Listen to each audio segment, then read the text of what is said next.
demonetized. I got to go talk them out of it. Welcome back to the Occult Rejects. Tonight, we're going into one of the most consequential and still unresolved questions of the modern era. Where COVID actually came from?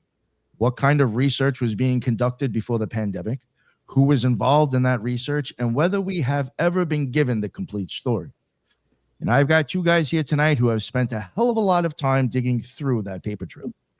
First returning to the show. Someone's making noise. I've got you. Is somebody not playing the thing? Oh, there we go. It's gone. Sorry about that. Somebody was breaking in. Okay.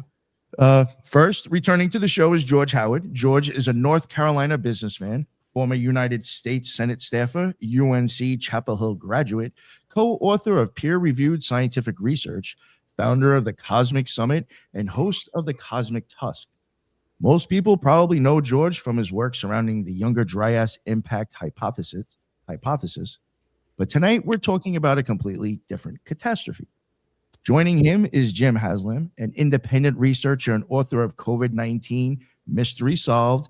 It leaked from a Wuhan lab, but it is not Chinese junk.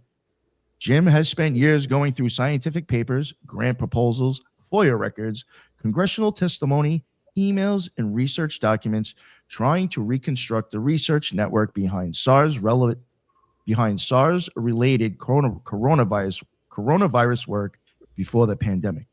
He also co-authored a 2025 submission to the World Health Organization's SAGO Origins panel with economist Jeffrey Sachs.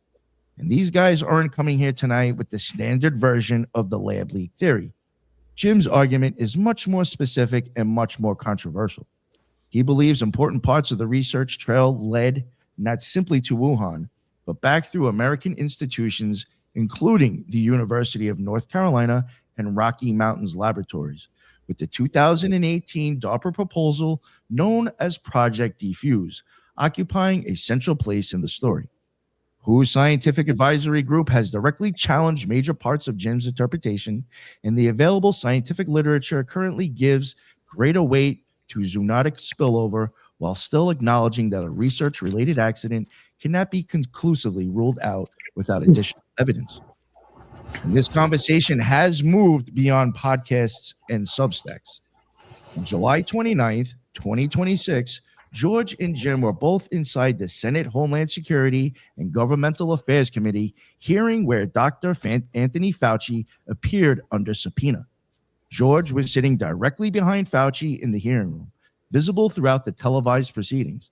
Fauci repeatedly invoked his Fifth Amendment rights rather than answer the committee's questions. George and Jim subsequently submitted a cited statement for the congressional record asking investigators to examine UNC, Duke, and other parts of the American Research Network. So tonight, I don't want to do slogans. I don't want to hear trust the science. I don't want to hear a lab leak thrown around like those two words settle the case. I want to know what the documents actually say. What does Diffuse prove? What doesn't it prove? What happened at UNC? What happened at Rocky Mountains Laboratories? What was being proposed for Wuhan? What evidence connects those pieces together? What is documented fact? What is circumstantial evidence? And where does Jim's reconstruction require an inference? And maybe, most importantly, what evidence would prove these guys wrong? George and Jim, thank you very much for coming to the Occult Rejects tonight. Before I introduce you guys, let me introduce the other co-hosts joining me. Tonight, we got Kaiva back with us. What is going on, Kaiva? How are you? Hello, everybody. I look forward to this conversation. This should be really fun. I look forward to all the information you have to share with us. Everybody can find me at 11kaivarose33.com. I practice traditional astrology, so you can also follow me on Instagram, Facebook, and YouTube. I post daily and weekly astrology videos. Thanks. Thank you so much for making it. I really appreciate it. We got my man, the Magus. He's here. Brandon, what is up? All great things are up as we root ourselves into the earth, trying to figure out all the crazy shit that's been going on for the past 10, 20, 30, 40 years. And it feels like Jim and George have some answers for us, or at least better questions. And I think that's a great place to go. Magus in the media, that's what we're here for. Myth, magic, and meaning in the stories that you and I love. And Nick, like I tell you all the time, we are within a grand story. And this is what I love. And I love that you have all of us here together. So thank you, my friend. This is going to be a great one. It's time to travel deeply down the rabbit hole. Let's go. Hell yeah. Thank you very much for making it, sir. And my boy, Bragg Catalyst Jones, man. Glad to get you on here, sir. Yeah, man, I'm super excited, but I'm also feeling like the black sheep here because I don't even think that viruses are real or exist. So, you know, I'm friends with the whistleblower Justin from Pfizer, who came out and had his documentary and everything. So I'm very interested. I'm gonna hear everything that everybody has to say with an open mind, and hopefully I can add some value to this podcast. Hell yeah. Thank you for coming, my man, though. I appreciate it. And last but not least, we got the Loon with us. What is going on, Judith? I'm so glad you made it. I'm glad I made it too. I'm looking forward to this conversation. I'm very curious and wondering if we all have been, how can I say, a sleight of hand has been played with us when it comes to who and where this comes from. Just more lies on top of lies about the whole situation in general. Do you want to let everybody know where they can find you? Oh, yes, you could. Yes, you could find me on YouTube, X, and Spreaker as The Loon. Awesome. Thank you so much. George, I know you've been here before, and I did leave out some specifics for you, kind of. So if you want, you can promote TTN or anything else that I may not have mentioned. But please let everybody know what's up with you and where they can find all your amazing work. This is a pretty serious podcast, so you know. But yeah, I'm my mostly unserious stuff. Well, I think ancient history is pretty serious. It can be found at Cosmic Summit, which is the event and also the brand that we have, and we should be going out to them on YouTube right now. So hello, my audience too, if that rarely functioning feature happens to be working. But we're on all major platforms at Cosmic Summit. I also have a blog since 2010 called The Cosmic Tusk that needs a post right now, but it has over 1,000 behind it, and they're all timeless because it concerns something that happened 13,000 years ago. So, but yeah, so I'm the Cosmic Tusk as well. Cosmic Tusk and Cosmic Summit. Thank you very much for inviting us. No, of course. Thank you very much for coming on. I don't know if people had heard his last episode when he was on here about maybe a month ago. Highly suggest to go back and check that out. And plus, for people who heard me talk about Cosmic Summit 2025 many of times on the show, this is the man who put that together. So go check him out. And we're going to do another one next year in Raleigh, North Carolina. Yeah. Yep. Getting some stuff from the convention center tomorrow. Awesome. I'm very excited for that. Yeah. Thank you very much, George. And we got Jim. Jim, please let everybody know whatever you'd like to promote about yourself or let people know. Yeah, I am the author behind the book that I guess we'll talk about today and the contents of it. It's called COVID-19 Mystery Solved. It leaked from a Wuhan lab, but it's not Chinese junk. It came out a couple of years ago. I would have thought by now I would have suffered an attack or a counter from a virologist or a scientist that I've challenged in the book, and they haven't. So they all know who I am. And who am I? I'm a lab leaker. Basically someone that spent an inordinate amount of time online debating the origins of SARS-CoV-2, mainly on Twitter, mainly on the phone. And we were all kind of lost until about 2021 when this American whistleblower who I outline in the book leaked this document written in 2018 by a white man named Ralph Barrick. And he is a professor of coronavirus research on the campus of Chapel Hill, North Carolina. And in the book, I basically openly allege he created SARS-CoV-2 with intent. But it was an animal vaccine, so it was an accident. So it allows me to go on camera and talk about that accident relatively calmly, relatively coolly. But the accused know who I am. Dr. Fauci knows who I am. Ralph Barrick knows who I am. Vincent Munster, facing 5 years of a jail sentence for unrelated charges, knows who I am. I've asked them all repeatedly for alibis, and they won't provide them. The World Health Organization even knows who I am. So Jeffrey Sachs plucked me out of obscurity and put me in front of them it was a year ago. And I feel like I debated them, and I feel like I won. But you can read about that, and we'll go too far into it, on my Substack, Reverse Engineering the SARS-CoV-2. The origin of SARS-CoV-2. Highly recommend the Substack. It's a great way to get bite-sized parts of it, and it's generally timeless too. It just tells the story in various ways a number of times. That's awesome. It's great. Yeah. Did anybody have anything that they wanted to ask or something? Sorry, I thought Brandon looked like you wanted to. Well, I always have things to ask, Nick. I think that's fantastic. So, I mean, to break right into it, to like the things that you were just talking about, is that the mainstream idea, Well, what is mainstream anymore, I guess, is a good way to start this off with. Is the mainstream trying to still tell us it's some kind of bat virus that came from a wet market? And then from there, we get to the idea that maybe it was Fauci who created these things with his own organization, health organization in the States, and then they outsourced it to the Wuhan labs. And now it seems that you're going into it that there are these other characters that I've actually never heard of, even though I'm like as far down this COVID rabbit hole as can be. So if we could start there, that'd be fantastic, of like the different narratives to where you're going with this. Right. So you touched on it well. The narrative is that Tony Fauci took some of your tax dollars and tossed it over the Pacific Ocean, and some Chinaman, or in this case, a China woman named Xi Jinping, the bat lady, messed up. And we won't get to the bottom of it because there's a Chinese lab behind a communist curtain, and the documents are there. They'd all be written in Mandarin, and we couldn't interpret it anyways. And so there's that. So the debate's over, and I'm saying not so quick. So the evidence there for a lab leak in Wuhan is strong. Don't get me wrong. The main evidence you all need to know about is the town Wuhan is not a random place on the planet. So, but it's not random because of, again, this guy I've already mentioned named Ralph Barrick. In 2018, he wrote a document, more or less, proposing to create SARS-CoV-2 to the U.S. military, to the Department of Defense, to DARPA, it was called. And in 2018, they solicited, this is 2018, it's called COVID-19 because it emerged a year later. But in 2018, DARPA, the Pentagon, solicited bids for the creation of something very similar to SARS-CoV-2. And this guy named Ralph Barrick on the campus of Chapel Hill, North Carolina, submitted a bid along with this guy named Peter Daszak. And y'all probably heard of Peter Daszak. He's the British EcoHealth Alliance guy who's supposedly the bag man between Wuhan and Tony Fauci, which is true. But he's more or less the money man for Ralph Barrick. He is the brains behind this team. So in 2018, they proposed that they would create something very similar to SARS-CoV-2. To be precise, Ralph Barrick said he would create something 25% different from SARS-1. Now, if you're old enough to remember SARS-1, it was from 20 years ago and it emerged from some wet market in Hong Kong.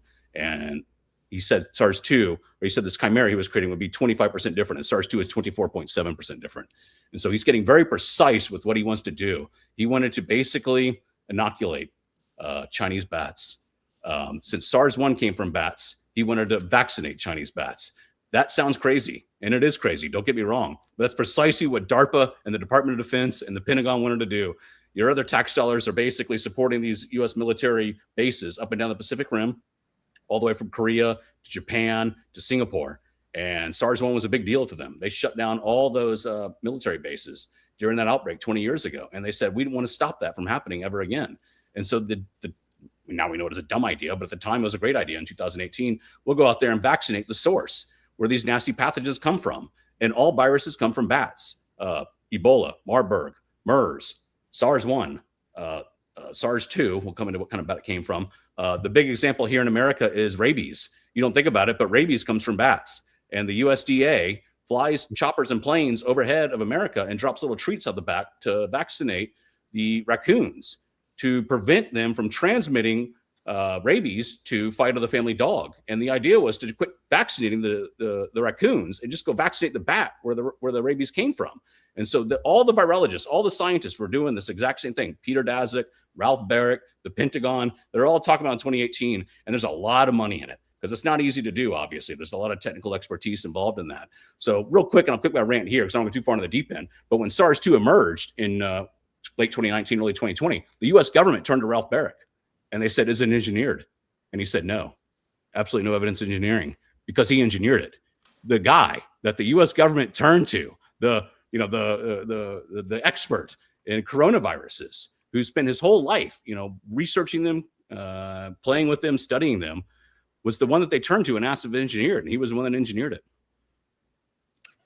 Yeah, wow. Yeah, that's pretty crazy. So the idea that all these things are coming from bats, and then if you could just vaccinate the bats themselves, that'll cure and make sure we don't get any of these things. How deep of that science do you think is real, of this idea that all of these things are coming from bats itself? Is that an actual line that's in the sand where it's the truth and then the rest of it is what gets shady, or what?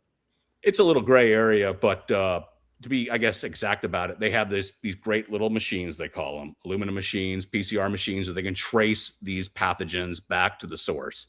And bats are not birds; they're mammals like you and me, and they harbor that disease like no other. So if we inject Marburg into one of us, we're dead before the conversation ends. You inject it into the bat, it just kind of winks at you. And so the scientists and virologists were utterly obsessed with these bats, basically, and their ability to harbor pathogens that can kill us. So the idea was to go to the source of the outbreak. So we've all heard of Ebola outbreaks. That comes from bats, and that's in Africa. Well, guess what else is in Africa? U.S. troops. So the idea was to go out there and vaccinate the bats in Africa. And in order to vaccinate a bat, it ain't easy. It's a tiny little creature. You've probably never seen one. If you have, you don't want to be near it. And they're deep in those caves, and they're out yonder, and they come out at night, and they're nocturnal. And so the idea, I'm gonna get deep into the weeds here, but Tony Fauci was really deep into this. In 2014, he was asked more or less by his colleagues, "What are you working on?" And he goes, basically, more or less, wildlife vaccination. The idea he was pushing it was to create what's called a self-spreading vaccine. It's essentially you inject the virus, we'll call it, into one animal, and then it spreads to the next one, which spreads to the next one, which spreads to the next one through air, through contagion. You are basically inoculating an entire wildlife species by just injecting the serum into one animal, and it now spreads autonomously to the next one. Doesn't that kind of sound like COVID? The way it just spread between us through air? That's precisely what COVID was. It was an animal vaccine. And I'm here to tell you, it doesn't just end over there in Chapel Hill, North Carolina. It also ends in Hamilton, Montana. That is Tony Fauci's Fort Detrick. It is his biodefense lab. It was his outpost.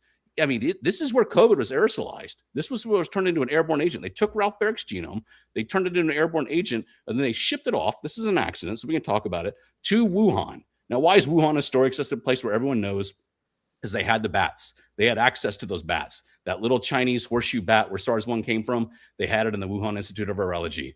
And, most of the time people want to point the finger at the bat lady, some Asian lady, some Asian man, some CCP guy, some PLA guy. No, I'm here to tell you the patient zero was a white woman. Her name's Danielle Anderson. So she was known as the last and only Westerner in Wuhan. And she left in November of 2019. And she had a cover story. She was working on Ebola. Well, I've looked at her resume. It's 100 pages long, and she's worked on everything except Ebola.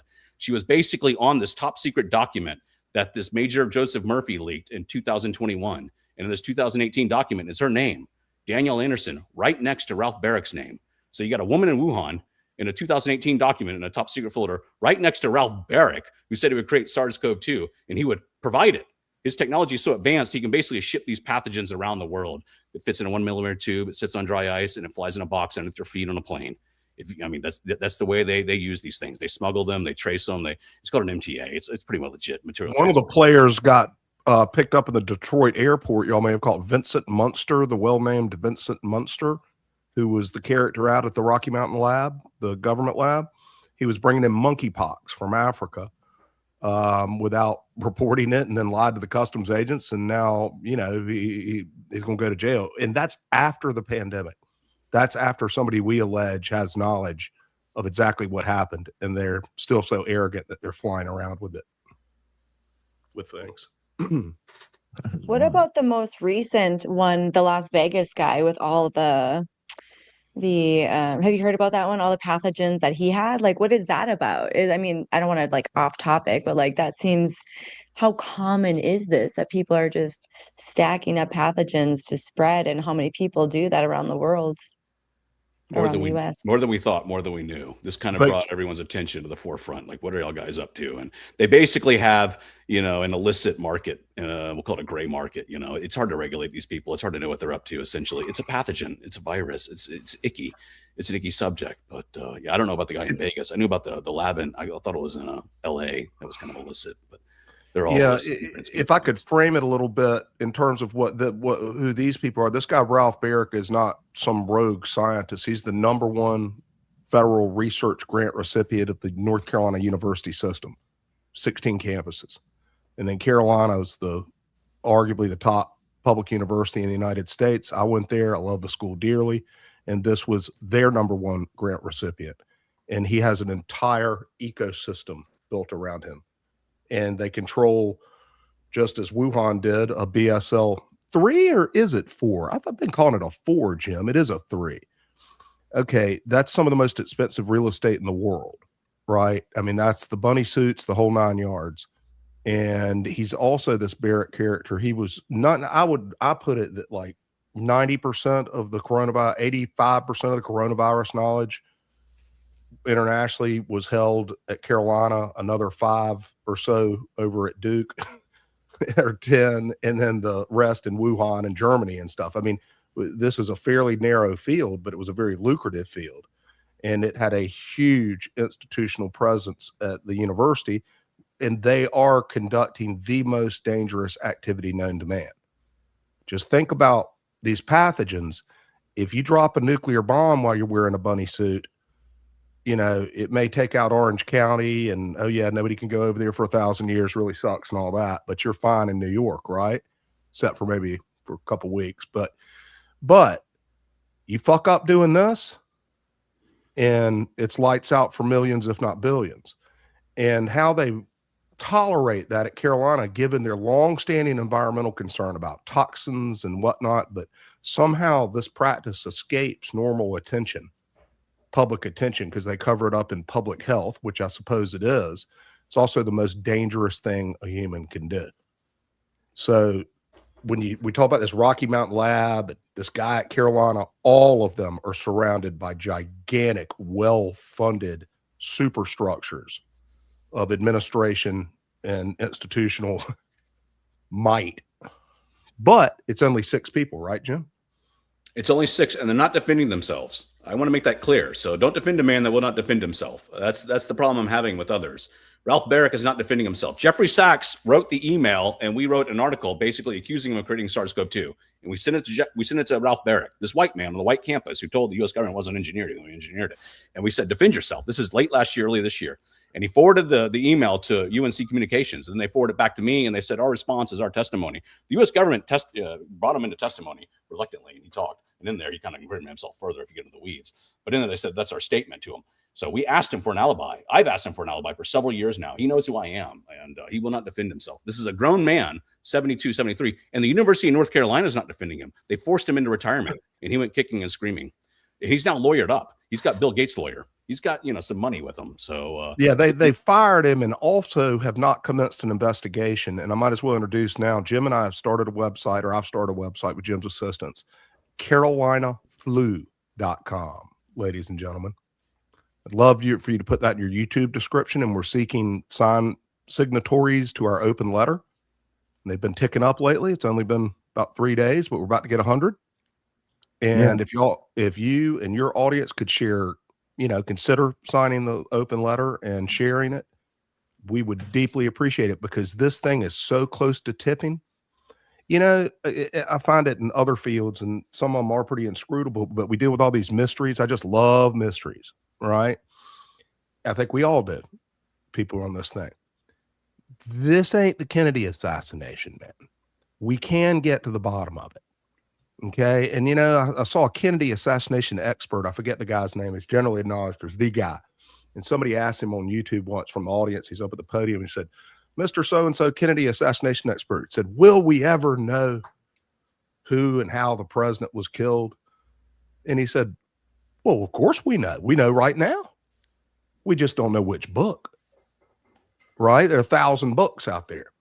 Somebody got it right, but it's all so muddied now. And there's so many factions that you're not even going to reach consensus on the conspiracy side. But this is modern day. The internet does follow things. People were looking real close right away. And here's the book. Jim figured out what happened. So pathogens, and we can continue to treat it as a mystery, or we can ask some targeted questions to disprove his hypothesis, which is what Carolina Flu is all about. It's an open letter to the university's chancellor, Lee Roberts, to simply investigate this. And as an example of how just shameless this whole system is, he trotted out 3 weeks ago, to announce an investigation of the football general manager for like farting in the locker room or something. I mean, who the fuck cares? Right. But it just hits the TV cameras right away. But you can be accused for 6 years of killing 22 million people and locking 88 billion people in their homes for 2 years. And they ain't going to go poke around when their name's brought up in Senate hearings, and they're investigators interviewing people and subpoenaing people, at least from the Senate, and they ain't even walking him in to ask him some questions. See, you can get to the bottom of it. If Carolina went and they had withheld 5,500 records and submitted to a U.S. right to know, God bless them, lawsuit, 4 years of suing them down here to get the emails, and they gave them 130,000, kept 5,000. Well, I bet you the 130,000 are like the Panera menu, you know, for the lab meeting and stuff. I mean, just the 5,500 is where the action is, and they covered up as a proprietary, might have proprietary secrets, like they fucking cured cancer or something, and the royalties will be denied the people of North Carolina. I mean, whatever. They're hiding the pee.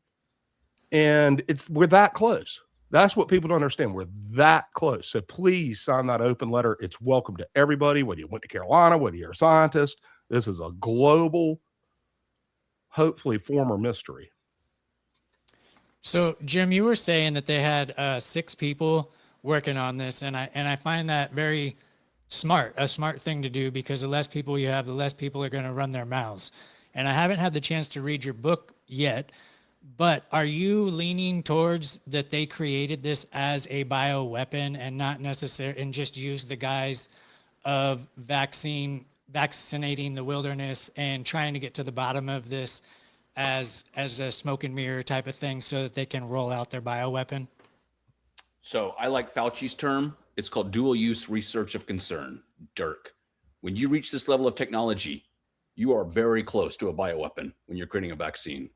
It is almost one and the same in the grand scheme of things. So there really is no difference. I really like Fauci's term, dual use research of concern. He was so balls deep into this. He had an acronym for it, DIRC, because he knew what he was doing. When you reach this level of technology, there really is no difference between the bioweapon or the vaccine. They can be used the same way. So Ralph Barrick has written, the guy that created this thing, has written a pretty creepy paper on bioweapon research. You can go read it in there.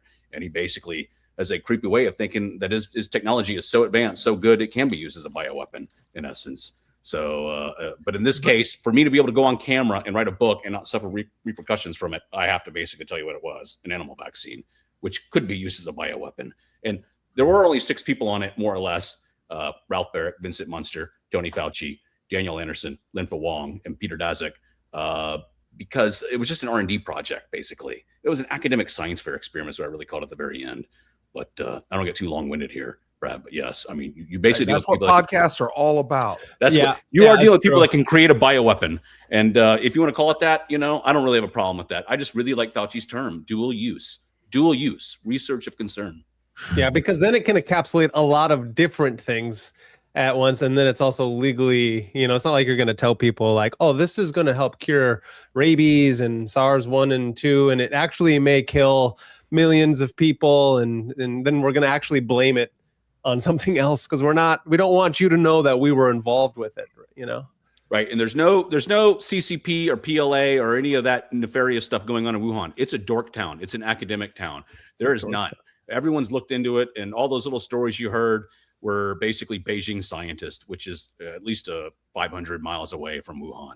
So Wuhan was basically an academic town where they invited in the white man, Ralph Barrick. He's in there in 2018 taking a picture with all of them and saying, we'll open our doors to our bat caves and our bat samples to you, Mr. Ralph Barrick, because you're the expert in coronaviruses. You're going to come in here and help us prevent the next SARS-like event. We're going to invite you in to participate in this. And it was an open door invite. And they the people like Ralph Barrick and Daniel Anderson were in there working on the bats and with their pathogens that we now know as SARS-CoV-2. So it was the Chinese, and Wuhan Institute of Virology, invited in the Western scientists to do this kind of research. So they're not like scot-free in the grand scheme of things. But, this thing was cooked up in U.S. labs in 2019. That's where all the evidence led, all the documents led. I think it's more productive to set aside the bioweapon stuff. If you read this book, it's more mundane. It's more banal. And there's another side to it. And believe me, there's a reason a lot of powerful agencies, 3-letter agencies, pay a lot of attention to this stuff. Who knows how it can mutate amongst the bureaucracy and things be used and misused. But I don't think it was developed to infect people. It was developed to infect bats. And it had actually the same features. But isn't that the dual use part of it? Is that when we say things like why they did it is when you get into the conspiracy theory part, but it's that. No, well, if you're running a nuclear reactor and you're making plutonium, you can say that's dual use too, right? But most of them are not being used for that purpose, right?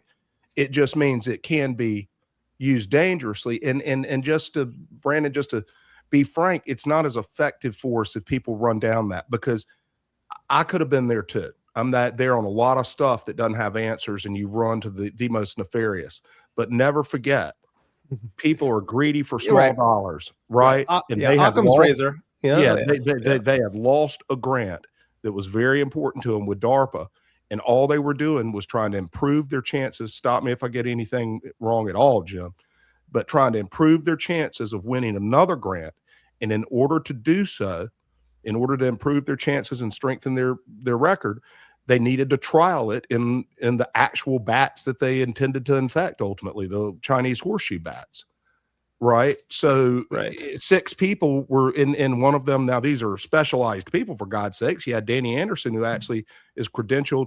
Well, she was, I think it's important to put, the only Western resident we're aware of in the Wuhan lab. She lived there for 3 years, right, Jim? Off and on.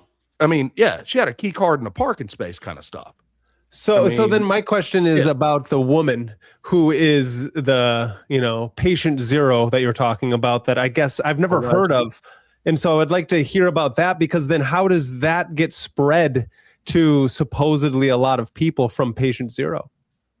Go ahead, Jim.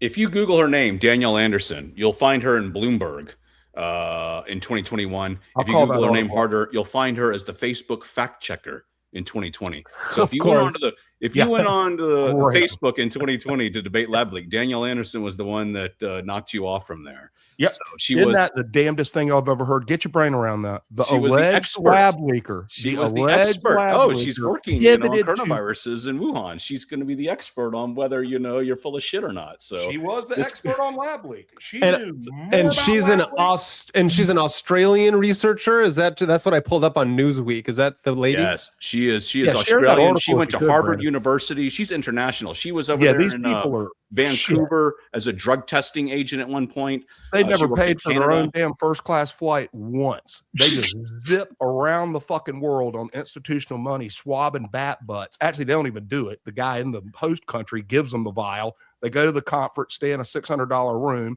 and then take off for the next international city. I mean, it's how do I know she's patient zero is a question, because I don't want to get into the slander. I got her boss, Linfa Wong, to admit to me he stepped down on January 10th of 2020. That's not a random date in the history of SARS-CoV-2. That's the date the scientists uploaded the genome to the database for everyone to see. And someone like him recognized it, something we were working on, the Wuhan Institute of Virology and the BSL-4, and he did the honorable thing. Danielle Anderson's boss stepped down as the director of the Duke's Emerging Infectious Disease Division. That sounds crazy, but Duke University from Durham has a biolab in Singapore, and they had a contractor in Wuhan. So this thing doesn't just involve the University of North Carolina. It also involves Duke University, which is 7 miles away. Its COVID corridor is 15501. It ain't all basketball, buddy. Yeah, that's hilarious. Here, Nick, this is so. Let's see if this is the correct. Pull this up. Is that her? That's her. This is not her fault. This is why I can talk about her so openly. She's on the receiving end of a biobomb. If you want to go back to the bioweapon terminology, she's given this project, this serum in the mail, more or less the way they ship these things around, and she's told to test it. And all she had to do was to reach into a cage holding a bat inside this BSL-4 when you're in this giant spacesuit walking around. And she takes the bat out of the cage and she inoculates it. And she puts the bat back into the cage with the other cage mates. And she tests for transmission between the bats through air. Are they transmitting this, as we see the virus, as they see the vaccine, between them and their cage mates? Is this virus contagious? This thing was designed to be contagious with intent, with purpose to spread to the bats. What happened in the process of doing this, it got out on her watch. Now, exactly how, we'll never know. She claims she was never sick, and I completely believe her because she's a healthy 40-year-old runner. She's kind of a world-class scientist in the grand scheme of things. But we can track her whereabouts because she was a runner. She had this app called Strava. That's the app where they all upload their whereabouts and their runnings and all this other stuff. So the U.S. government in Vegas, Brad, was actually tracking her by a contractor called Mace. And they basically tracked her cell phone as she moved around the world. In 2018, she's in Kenya doing Duke research on camels for MERS, because MERS comes from camels. Then she goes over to Beijing and she does what's called CRISPR research on bats in a Beijing biolab. You see her phone go from Beijing to Wuhan in June of 2019. And when she enters into June 2019, she's editing this DARPA diffuse document we talked about with Peter Daszak. She sends him an email saying, I'm working on this as I go into the BSL-4. And she goes into the BSL-4 with her phone. Her phone goes into the BSL-4 from June of 2019 until October of 2019. Then the phones vacate the BSL-4 in Wuhan. There is no phone to be found, no person to be found in the Wuhan BSL-4 from October 1st, more or less, until November 30th. And she goes back in along with Lim Wong, whose cell phone has gone from Singapore to Wuhan, and they go into the BSL-4. They clean up the spill, we'll call it, and they leave Wuhan, and they left with a cover story that's not adding up, essentially. So then when I got her boss, Limfa, who came to Wuhan to pick her up in November, to admit to me, he stepped down on January 10th. It doesn't take a rocket scientist to figure out what happened. The pathogen got out on her watch. Now, again, it's not her fault. In the process of testing this thing, she was testing whether SARS-2 would transmit between the bats in China in the Wuhan Institute of Virology. Again, you would take the bat out, inject SARS-2 into it, put it back into the cage, and see if it would spread to the next bat, to the next bat, to the next bat. And so when she was in the process of doing that, it got on her watch. It infected her. It got into her lungs. And she left the Wuhan BSL-4 probably without even realizing it one day that she was infected. And she just breathed on the person next to her in the bus, breathed on the person next to her in the subway, breathed on the person next to her in her dormitory. And it just started to spread like wildfire from there. So then that also then would go back to the idea that this can be spread asymptomatically, where you don't need any symptoms whatsoever. And it can be, I mean, one person to spread to many people. That's it's fat. That's a good question. It was designed to spread asymptomatically. That's a great question. That was a design feature, not a bug. That's the way Ralph Barrick designed it. Why? When you're creating a vaccine, you don't want. You wanted the bats to spread asymptomatically. Yeah, you don't want to harm the subject that you're trying to vaccinate. So that was the tattletale sign that took us. A lot of people went down the bioweapon warpath, myself included. Yeah. Up until about August of 2021, I was looking at some guy in the PLA ranks, and he wasn't in Wuhan. He was in the North Korean border, because you had to leave Wuhan to find a military-grade scientist that could do something like this, aerosolize an agent and create something like SARS-2. And the thought was, well, it's transmitting asymptomatically. That means that's bioweapon research, or that's nefarious research. And then when Major Murphy, the American hero, chapter 7 of my book, leaked DARPA diffused, Grant, he said, it's a vaccine, an animal vaccine, because of immune evasion. That's the way virologists are so good at what they design and how they create it. They eventually want the virus to evade the immune system, to spread it asymptomatically, so it keeps spreading and shedding. The idea was to make this thing infectious, crank up the R0, so one person infects 5. But instead of one person infecting 5, it was one animal infects 5. Yeah. Instead of avoiding the human immune system, they're trying to avoid the animal immune system. This is where it gets a little icky, but bats aren't birds. They're mammals like you and me. And so if you're targeting the bat with the transmissible vaccine research, you could inadvertently have a spillover event in the Wuhan BSL-4, which is what happened. And then you inoculate a whole other species, us humans. Yeah, fascinating. Nick, what do you got for us? I did want to ask about that diffuse thing a little bit more. Yeah, it's the key. If Major Murphy had not, and his people who surround him, they're good people involved in this, right? Never forget about the good side, because even in bureaucracies, they're good people. Thank God, or my business would have failed years ago. But Major Murphy took a look at this thing, and it was in an unclassified folder. He looked, they said, geez, oh my God, we were looking at funding exactly what was emerged in Wuhan. But it was misfiled, and technically he could release it without suffering any penalty. He wasn't even a whistleblower, right, Jim? I mean, he just took it out there. Alluded to the fact that he had pushback later, but yeah, he's definitely the hero of this whole thing. Yeah, but the Edward Snowden, legally, he was able to do it. If we didn't have that document, and I remember I was eating lunch. Remember the restaurant I was in? I saw that thing. I said, "Oh God, they finally got the bottom of it," and it was Carolina, because I suspected it from literally week 1. And because you just type in coronavirus research and you can see where all the knowledge is. And but if he didn't even leak it, and if he hadn't made that public, we wouldn't know. And there were other people around him that assisted him, and in some senses encouraged him, in a sense, or whatever. I don't know. They're good people out there, and I think there are a lot of them. And the more we talk about the truth, particularly people over at Carolina that need to come through, and we've just added a tip line to carolinaflu.org for people that may want to, share some private information. I guarantee you there are 9 of them that know, that want to say something about it, for every one that's telling them to shut the fuck up. because a lot of people know now, one way or another. They don't know exactly what happened, but they know their bosses are covering this up or having these emergency phone calls or had to burn that document. Or, I mean, there's a lot of that going on. Right, Jim? I mean, like even Fauci might not have known Danny Anderson was allegedly over there. Right. Actually, we do know she's Yeah. over So there. Fauci's told it's engineered on Friday night, January 31st of 2020. And an 80-year-old man was up until 3 a.m. covering his tracks. And a lot of people, myself included at the time, were, what's up with that? You know, I mean, are you covering your own ass or are you covering China's ass? Because either way, it doesn't look good. And it never made sense why an 80-year-old man's up until 3 a.m. on a Friday night in January 2020, before most of us even knew of a town named Wuhan. He was basically told it's engineered and he's covering his tracks. And the prevailing theory narrative was, pushed by the U.S. Congress, more or less, was that Fauci had funded research. He'd taken your tax dollars and pushed it over the Pacific, and that China messed up. And I'm here to tell you, it's biologically impossible for any Chinese scientist in the Wuhan Institute of Virology or any Chinese animal in the Wuhan wet market or anyone or anything in all of China to have created SARS-CoV-2. I want to emphasize the word biologically impossible. Impossible. How do I know? I'll go to my little ender here. So real quick. There's 5,000 mammals on the planet. We're one of them. And out of the 5,000 species on this planet, there's only 5 that COVID-19, SARS-CoV-2, efficiently transmits through. When I mean efficiently transmits through, it infects another one. So if you go out there and infect a raccoon dog in a Wuhan wet market, it doesn't infect another raccoon dog. If you go out there and infect the humanized mouse in the Wuhan Institute of Virology, it doesn't infect another humanized mouse. Well, guess what the first spillback event was that was a clue that we all miss?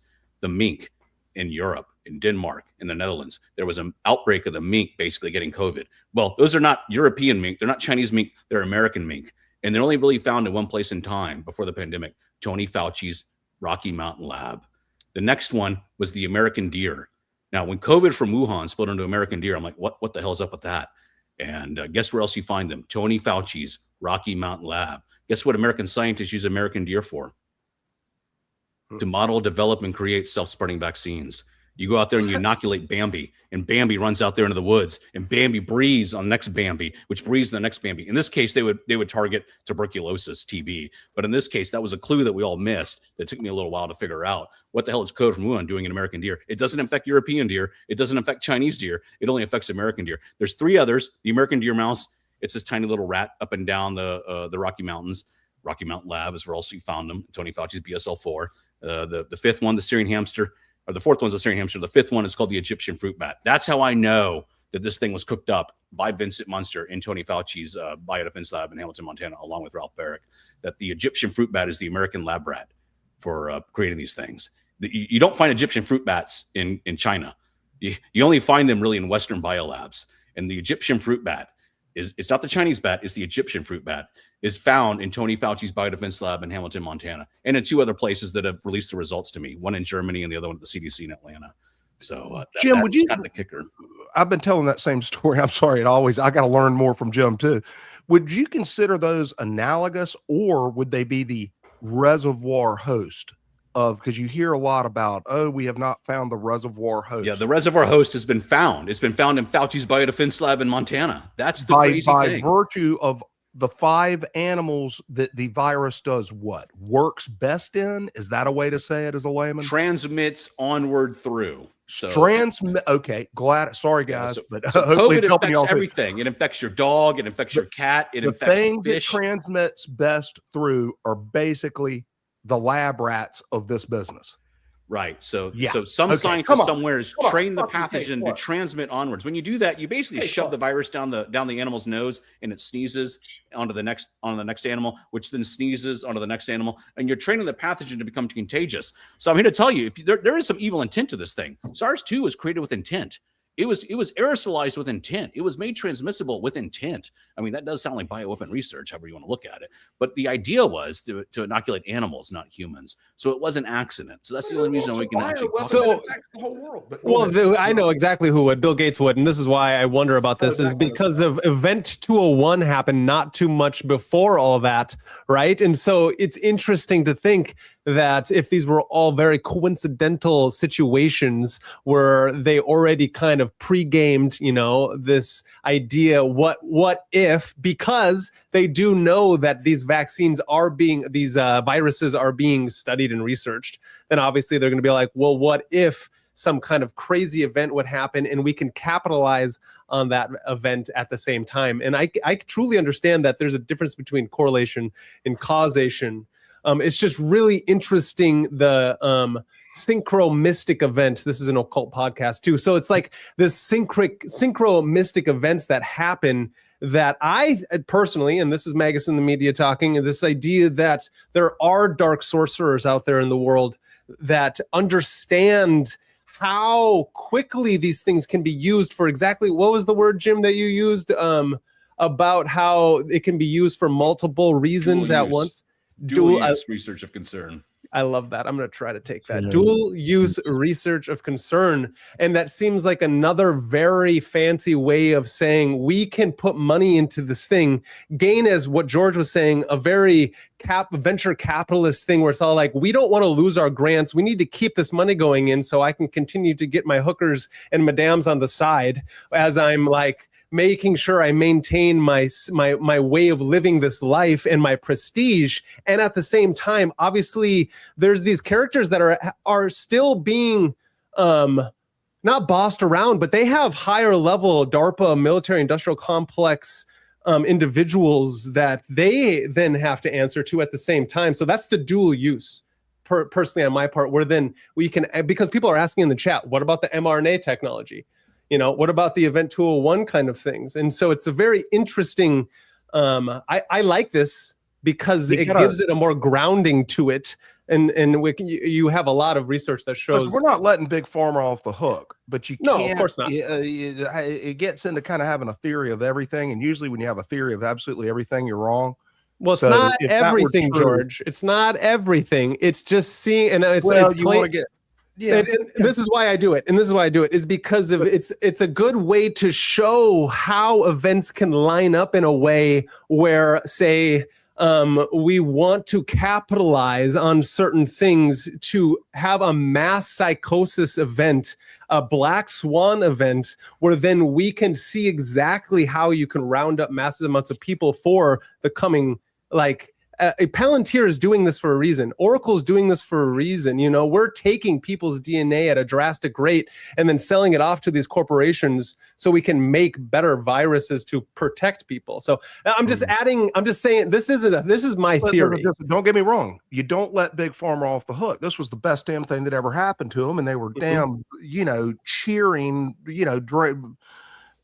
all of them got that drunken party the night that the stuff got out. They knew exactly what was going to happen. They needed a vaccine out. They didn't give a shit whether it worked. They had, my God, after the pandemic breaks, all evil is released. Okay. Right. No, I get that. And that evil was prepared. It was ready as shit. It probably hoped there were lab leaks. I mean, and then one drops in their lap and they make $1 trillion. But when you get right down to it, it's not as cartoonish as, having when are we going to release it because we got to meet quarterly. We got the quarterly call next week. Let's release the virus. I hear that. Bill Gates did fund this research. He funded self-spreading vaccine research. That's what I'm saying. He there's two of his lieutenants in the back of my book who I queried and asked them to prove me wrong, along with 100 others. So every virologist in this debate knows who I am. Every scientist in this debate knows who I am. I've asked everyone to prove me wrong, and I simply proved myself right by those 5 animals we talked about already that are transmitting SARS-CoV-2. So Bill Gates was researching this and studying this and pushing this. And back to your mRNA thing, I don't quite get into it in the book, but the same guy that more or less created SARS-2, Ralph Barrick, is more or less the same guy that created the Moderna vaccine. So it's one and the same. He was doing research for both sides. And I wanted to jump in here too, because just real quick, the key people, they fear Jim more than they do Rand Paul. Seriously. So y'all Fauci's scared shitless of me. I'm going to antagonize the guy to the end. And I don't mean it shallow. Pay him back for all of us. Jim on your podcast, I have politely asked the man for an alibi. He will not defend himself. Let's not defend Fauci. Let's not defend Ralph Barrett. Let's not defend the other guy, Vincent Munster. These 3 people are guilty of sin, and they're not defending themselves.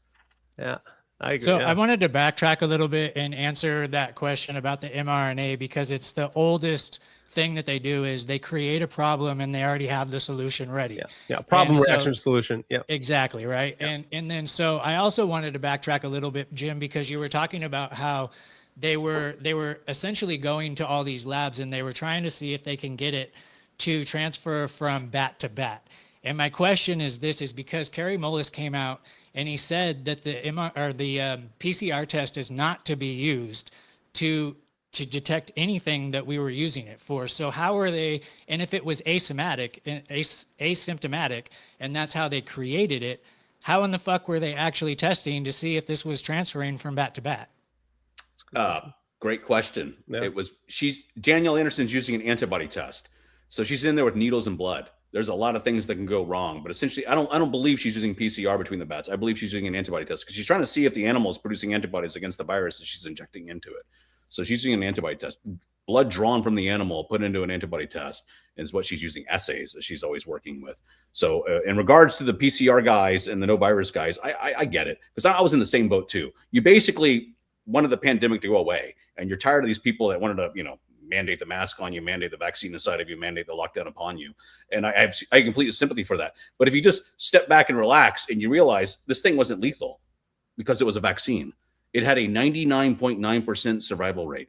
But you have to admit to me, it had a 100% infection rate. The thing was just trained to transmit, trained to go through air. And unfortunately, you do have to use a PCR test to test for that. It's a great question. But essentially, my proof of that is when I get into the deep weeds of it, there are tests between deer in American labs where the deer are separated by plexiglass, and one deer infects the other deer by the air that goes over the plexiglass. So one has no antibodies, and the next one does have antibodies because it's infected it through air to the next one. So you don't just use a PCR test to prove an infection. They use antibody test, if that answers the question. Yeah, you answered it perfectly. Thank you. Nice. That reminds me of the tick thing with deer. So there's something with deers that they're very, very similar because they use deers to transmit Lyme's disease, across the entire country, which again, I would put under bioweapon. But I get why we don't want to go there, because we don't want to diminish the research that you've done that is very grounded and shows you've got a really nice timeline with this. There's another book on Rocky Mountain Lab called Bitten, and it's about tick research and lab research on Lyme disease. So this is the Fort Detrick of America, and it was Fauci's biodefense lab. He goes out there once a year he visited Rocky Mountain Lab. This is Hamilton, Montana. It's a beautiful country. I've never been there, but it's just northwest of Yellowstone National Park. And he goes out there once a year to go visit it. Basically, he built it post 9/11. You remember all the anthrax biodefense stuff going on, Iraq War II. Well, Fauci was, balls deep in that. But all this money came after 9/11 to what was going to be the Department of Defense, and Fauci got his hands on it and says, I'll take that biodefense money and I'll put it in my own purview, NIAID, NIAID. And with all that money, he built several BSL-4 labs. One's down here in Houston, in Galveston, called UTMB. There's another one in now Kansas. They're trying to open up, but there's such a bureaucracy they can't even open it. There's one in Boston. All these big labs are like in these big places, these big cities where these big scientists want to go. But out there in the middle of nowhere is Hamilton, Montana. And out there, basically, no one wants to go. So Fauci would have to staff this place with foreigners. And so when a lot of people come at me like, oh, America created the virus. No, a foreigner in an American lab created the virus. Vincent Munster, who was Ralph Barrick's colleague, a Dutchman, who basically is well known, at least now, because he's staring at a 5-year jail sentence, unrelated charges. I believe he was on a watch list because everything I've said and written about him, it's kind of hard to avoid him, basically, if you're deep into this thing. But he Can you give us just a bit of the related? What is the unrelated charge? Smuggling monkeypox back into America from Africa at the beginning of the year. So he very cleverly, he went out to Africa. They got an outbreak. I'm going to be a benevolent scientist. I'm going to show up on the scene and I'm going to give you all some PCR testing. Going back to you, does that thing work? But he didn't use it for the PCR test.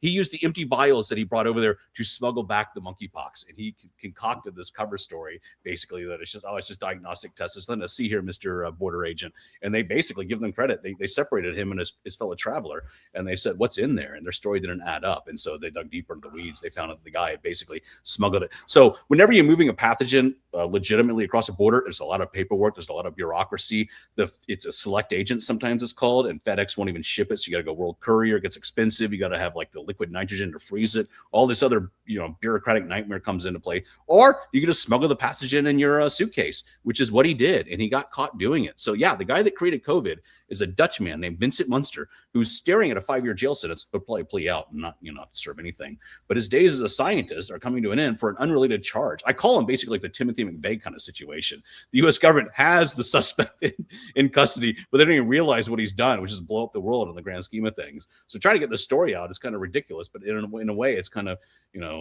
fulfilling, I guess, in that regard. Hey, Jim, speak a little. So he got arrested. Barrett got fired, right? Yeah. So there's kind of good news. And first of all, on him getting arrested, I would think that there's more to that. I don't think it was a particularly curious customs agent happened to discover this. I think he's on a watch list. I thought it was like the virologist conspiracy was that he was on a watch list. And I believe he was, because they had Peter Daszak on a watch list. So, if you say something wrong, I'm probably on a watch list at this point. If you say something wrong and the U.S. government takes a close attention to you, they put you on a list and you get flagged. And I've been flagged before when I spent like 3 months abroad and came back. You just get flagged for looking at, kind of weird. Where were you? What are you up to? By flagged, they mean you go into secondary customs and they basically tear apart your suitcase and they look at everything, your underwear, your laptop, all of it. Your monkeypox vial. He went to secondary customs, and in there, give them credit, instead of, you can't have a drug sniffing dog for a pathogen. I mean, they went in there, and the guy tried to bully his way through it. He's a bit of a bully, he tried to bully his way through it. It's still, they're all arrogant as hell. The border agent, there's nothing to see here. It's just a diagnostic test, but yeah. That's it. Hey, Jim, so real quick, if Fauci wants to staff this lab out there in Montana in the middle of friggin' nowhere, he can't get an American scientist to go do it. So what he would do, he would sponsor the visa of a world-class scientist. And then they would say, hey, you don't get to work in New York or Boston. You're going out there in Hamilton, Montana, this place that no one wants to visit, no one wants to hang out, unless you like to fly fish and all that kind of good stuff, essentially. So that's what they did. Fauci staffed this lab of his with these foreigners. And the other guy involves a German. So a lot of people get a little upset with me when I say, these things were created in American labs. They were, but by foreign scientists. By foreign scientists, paid for by the United States government. Yes, paid very well. Speaking of which, Jim, why, if we're trying to protect personnel in the Pacific Theater, okay, SARS-1 made the bases sick, okay, right? And then we don't want another SARS-2, coming from civets or whatever, to infect our personnel in the Pacific Theater. Well, our people in the Pacific Theater are mainly there because China is our adversary. Why would we bring China in to help inoculate bats in their country to keep our military from getting sick? This is, it's the $1 million question or the $1 trillion question. My simple answer is that you're dealing with dorks, not spooks. Yeah. You're dealing with academics, not generals. You're dealing with people that are just they're so nerdy. It's almost hard to fathom what they are. I mean, they're in there playing with bats, essentially. They're not playing with bombs. There is a lot of overlap between the two. Don't get me wrong. But if you think about this thing from a nation state level, you're always going to be confused. That's why I like to think of it from a microscopic level and the 5 to 6 people that are involved in creating this thing. There is a white woman invited by China into their labs to help them preempt these next kind of spillover events that could occur in their own wet markets. It was seen as a good thing, a benevolent thing in their own mind, at least. So it was good intentions, bad outcome. So the spread itself, are you saying it also came from Montana? Because people, I think I got sick in November 2019, like really horribly bad, and I didn't even know what it was. And so you think it just came from China, or do you think it was also started in the United States? Yeah, good question. It was tested in China, but it was developed in Rocky Mountain Lab. It's not easy to understand that, but just think about the needle, basically, that you would inject yourself with if you're taking a vaccine. Those needles are prepackaged and shipped around the world in this case, what they did. So what they did is they developed it in Rocky Mountain Lab, in Fauci's Biodefense Lab in Montana, that had those 5 animals that are only found in one place in time in Fauci's Biodefense Lab in Montana. Then they have access to pretty much everything, every wildlife animal you can find on the planet, except for this Chinese bat. So Fauci and company had to go to Wuhan to test this thing because it's the only place on the planet that had access to those Chinese bats, which was the source of SARS-1. Well, guess what happened after the outbreak? Fauci spent $100 million in COVID relief funds to build a Chinese bat breeding facility in He's Hamilton, like, Montana. damn, man. So instead will of Fauci having to go to Wuhan to test it, he can now So bad. test it in Hamilton, Montana, because they're going to kidnap the bat from China. They bring it all the way back to Montana alive and well, and they put it in a cage, and then the bat is going to breed. And then they're going to breed these Chinese bats on U.S. soil now is the idea. So they don't have to go to Wuhan to go test it in the future. So Fauci, after the pandemic, took some COVID relief funds and built this $100 million bat lab in Hamilton, Montana. I think that's just a tell in a way. After you understand It's a comedy of errors at that point. But yeah, that's what Fauci had them created. The Chinese bat lab has been built. Now we're in 2026. It's been built. It's a huge facility where you basically put a male and female into a cage and they breed, obviously, and they have an offspring. That's the holy grail of modern science. They want to have this virgin bat that they can play with, infect, and do whatever they want with. I mean, these bats were the new lab rat. They were the new monkey. Monkeys are expensive. They kick, they bite. They're just not even really feasible. And mice aren't really that good of a model either for humans. But bats are perfect. This guy Lim Fo Wong, who was Daniel Anderson's boss, wanted to use bats to study cardiology, cancer. They live long. They're relatively small, so considering they live 20 to 30 years, it's just like an elephant lifetime essentially. And going back to what I said earlier, you can inject these bats with the pathogens, and the bats don't get sick. And so the idea was Big Pharma was going to use bats for their research. You'll find in the Moderna vaccine patent, that mRNA patent, it mentions bats. It's all about the bats. That is weird. So after the outbreak and everything, we were in the middle of everything, they let him go ahead and create this lab of his for the bats. Please tell me it's decommissioned. It's not happening.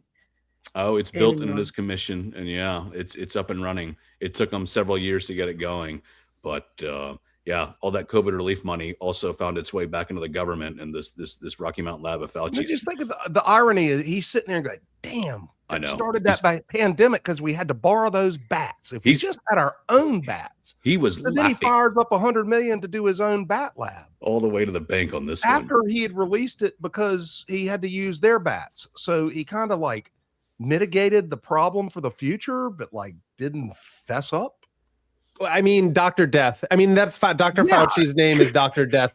And it's as easy as stating everything that we know from the RFK Jr. book, which is fantastic. And I've read all the way through with all those cliff notes. And it's just one of those things that it's like from atrazine to Ethiopia to now, it's like, so that's my point that I'm getting across is that even though this may have not been created to spread to humans to create a massive outbreak, you also know his track record, and then to not use that as being like, well, if he didn't really care if it did spread to humans, and we realized exactly what we found out at the hearing that you were at, is that he made hundreds of thousands of millions of dollars from these things as it was happening. It almost doesn't matter that he didn't think that. He knows that there are possibilities of these things being spread, even if it's the smallest of chances. And so it's so aggravating that people's lives are put, like we are, as we know from MK Ultra to any of these really fascinating experiments that our government does on us, DARPA, the OSS now into the CIA. We are but guinea pigs to the greater agenda, which is the bottom line of making tons of money and enslaving the masses as fast as possible. So he was laughing at us the entire time. He was laughing at Republican senators who were asking him the wrong questions the entire time. China. I mean, once COVID from Wuhan spilled into deer in America, it was not that hard. Crazy. Sitting in this chair, I was up until about 2 a.m. one night, and all you got to do, you can all do it yourself out there. You just put in American Deer Biolab, and you'll see American Deer in Biolabs. And then you put American Deer Vaccine, and you're going to see what you talked about, tuberculosis, TB, and Lyme disease, and all that other stuff. Then you do American Deer self-spreading vaccine. And then you're going to say, oh, shit. Well, there's a clue, isn't it? This thing is spreading like wildfire, and it's also spreading in American deer, not Chinese deer, not a European deer, American deer. And why, the virologist and everyone else in this debate couldn't quite understand that clue was beyond me. I still look back upon it. And there's really only one lab. There's one lab on the planet that has deer inside of it, Rocky Mountain Lab, and self-spreading vaccine research, Rocky Mountain Lab. And there's no fucking deer in China. They have red and roe deer in Europe. And they have Zika deer in China. COVID doesn't affect them. Real quick, it's a mutation inside the deer. We all heard about the ACE2 receptor basically. It's the key that unlocks the virus to see if it transmits onward. All you had to do was align the receptor binding domain of SARS-2 with the ACE2 receptor of the species, and it was a perfect alignment for the American deer. The European deer was like this, and the Asian deer was like this, but it was a perfect alignment for the American deer. And what that tells you is what was going on inside Rocky Mount Lab. Someone like Vincent Munster or his boss Heinz Feldman, the German, was basically inoculating the deer with this SARS-2-like pathogen, and they were going to see if they could get it to train and transmit through air efficiently, to move through air, to infect one another essentially. And they used the deer as a model to develop this thing. So that was the clue that pretty much everyone missed. Right. It They're was the trying ultimate to riddle. get it to be more transmissible in those animals. They wanted the R naught up there, George. They wanted infection. They wanted transmission. They wanted that R naught, that number, to be at least 3 or 4. They wanted one person to infect 3, but not one human, one animal to infect 3, one animal to infect 4. But then they wouldn't know how it would actually transmit amongst the subject animal, which was the horseshoe bat, right? That was the test that Danielle Anderson was doing in Wuhan, and obviously we've seen those results. We were part of. So you had the lab tests, and it's the most, still to this day, most transmissible amongst the lab animals. Has anyone tested on horseshoe bats? They have not published on horseshoe bats, which means it's not really working very well. Essentially, it's unpublished data. Well, the published results are us, more or less, to be honest with you. But no one has published. Little facts too, Dan. Tell about Danny Anderson trying to raise her own colony of horseshoe bats, because that shows this was a long-standing problem for them. Yeah, it goes back, 10 years, for 12 years. Since 2012, they've been trying to create this, since 2002 or 3. And in Australia, her boss, Lim Fa Wang, was trying to create a Chinese bat lab. And he said, these things are insect-eating bats. You have to hand feed them worms. He calls it the puppet show. They're very hard to keep and breed in captivity. They're very high maintenance. They're very fragile. It doesn't really work. One kind of bat. The Chinese horseshoe bat was basically what they were trying to create. And he said, no, I'm not doing this ever again. And that was in 2003 or 4. And come 2019, there was one place on the planet that could keep these bats alive in captivity. Now, it wasn't a breeding colony. They would just go out there to the Chinese bat labs or the Chinese bat caves, grab a bat, like kidnap it literally, and bring it back to the bat lab and just keep it alive for about a week or 2 by feeding it handworms. And that was in Wuhan, essentially. So they had a live, what they call wild caught in the DARPA diffuse document. They said they would use wild caught Chinese bats to test this SARS-2-like pathogen in Wuhan. So that's what Wuhan had. It's the only reason Wuhan's a story. They had access to these bats, which are the holy grail of science research at the time. So the greatest, the question I have then is, so if they are not bioweapons, but they can transmit to humans no matter what, so what is the overall? So they want to vaccinate the bats so they don't harm the military bases, but doesn't it ultimately transmit to the people as well? What is because obviously we got it. So what is the plan there? Do they even have a plan? I don't understand. They didn't have a plan. They had a kill switch, yeah. But from what I can tell, they didn't really use it very well. They didn't develop it very well. The idea is to have a kill switch that prevents a jumping of species. So you would kind of mutate the virus to prevent it from, jumping into humans. And I've asked Ralph Barrick, did you have one, a kill switch? Did you even design one? And I'm not going to get too far into the weeds. Apparently he did, and it didn't work. But there is idea of a biological kill switch to try and prevent the animal vaccine from spreading in humans, and it just didn't work in this case. So the idea there is DARPA had in the what they call the RFQ, the request for quote, we need a kill switch. If you're going to go with this idea of a self-spreading vaccine, and it was new technology. They were trying it out, and the results failed. But yes, I guess to answer your question, there was an idea to put kill switch into these kind of things, but it just didn't work on this one. Fascinating. So then my question is, I have 2, but I'm going to hit one first. Why not just come out with this information that you're coming out with if it's not actually damning the people? Really, it's just more it's not they're not doing it on purpose to kill people. No. So why not just say we fucked up and we got this lab in the States and this woman transmitted it on accident? That's what I don't understand actually, is what's the point of this running with this big story that they have instead of just using the actual story which you've uncovered? I don't understand. It's the way cover-ups work, and it starts off small. When this thing got out, it's 2019, and none of us have heard of Wuhan. Right. When they covered it up actively, it was January, February of 2020, and we still don't know of a town named Wuhan at that point. So Ralph Barrick, real quick, was the one that covered it up. The guy that created it is the one that covered it up. He went in there and attacked any virologist that claimed it was engineered because he engineered it. He would basically force them to kowtow. He's a 70-year-old man who's been studying coronavirus his whole life. Yeah. He's an intimidating figure. And, he's also a psychopath from what people have told me. I've never met him, others have. So let's not feel sorry for him. I mean, he's a straight up psycho. But he would attack his fellow scientists that actually claimed this thing was engineered. And so he made them toe the company line. And why not come out with it? I mean, you're going to see the results as time goes on. The funding is going to dry up. This is the virology community will probably cease to exist once this story gets out. I can't imagine governments around the world funding virologists, because they're all going to paint them with a broad paintbrush. One of you set out to blow up the world and did it. So the rest of you are going to get defunded as far as we care. So that's mainly the reason. There's a ton of money in this. These people fly first class. They all make 6 figures, 7 figures sometimes. They live, they have the ivory tower, corner office. They are the big. They're all part of Yellowstone Club. That's in right outside of Bozeman at Big Sky. You know what I mean? Yeah. You know how bad this gets. Locally. They've got Bill Gates money. I mean, that's how rich they are. Yeah, that's what I'm saying. I'm here in North Carolina, and again, that's kind of my lane, is to try to bring some accountability, or at least actually just test the hypothesis with them. Barrick, it was already actively speculated, that the Barrick lab had something to do with it. Let's just leave it at that, right? In 2020.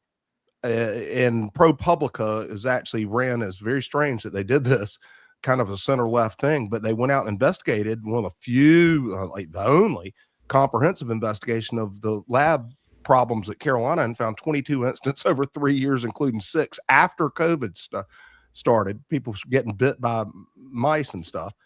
Okay. And then in 2021, the newspaper here in Raleigh, the capital, made Ralph Barrick Tar Heel of the Year. And then the university gave him the highest award, the O. Max Gardner Award. So they feted the man. You talk about a good offense being a good defense, that somebody turned the switches on as soon as the finger started going towards him. They turned up the PR. Somebody, I don't know who the fuck they is, but it's just the way it happened. Whether it was the hive mind reacting to the truth by covering him in roses, or whether it was the leadership of the university system going, get Ralph some awards, right? It's creepy, man. I mean, it is archetypal. He was made an absolute hero. And he was very frequent press, or contributed to the press enough, right, Jim? He was no Fauci, but he was involved. And then DARPA Diffuse comes out and he goes quiet. Oh, right? Yeah. Nick asked this question. Can you talk about DARPA Diffuse? I don't really understand. Can you I need to know more about that, if somebody can break that down for me. That's just real quick, and I want Jim to detail it. Think about 2 grant opportunities. One they lose, then they're tuning up for number 2. Take it away, Jim. DARPA, they lost. So yeah, DARPA, that sub-agency within the Pentagon, does crazy stuff like Agent Orange, machine guns, drone warfare, I guess now, all these other things, dual use technology. Create Facebook. Create Palantir. Create Palantir, create Google, allegedly. Google. I mean, all these things you have to be thankful or unthankful for. DARPA apparently has their Jeff Bezos' grandfather was one of the creators of ARPA. So let's just put that out there. Go on. Sorry. Oh, yeah, that is crazy. Trump's uncle stole the Tesla docs. Yep. Hey, listen, I'm with you, Brandon. But on this case, you gotta, pull it back just a little bit, because it's not helpful.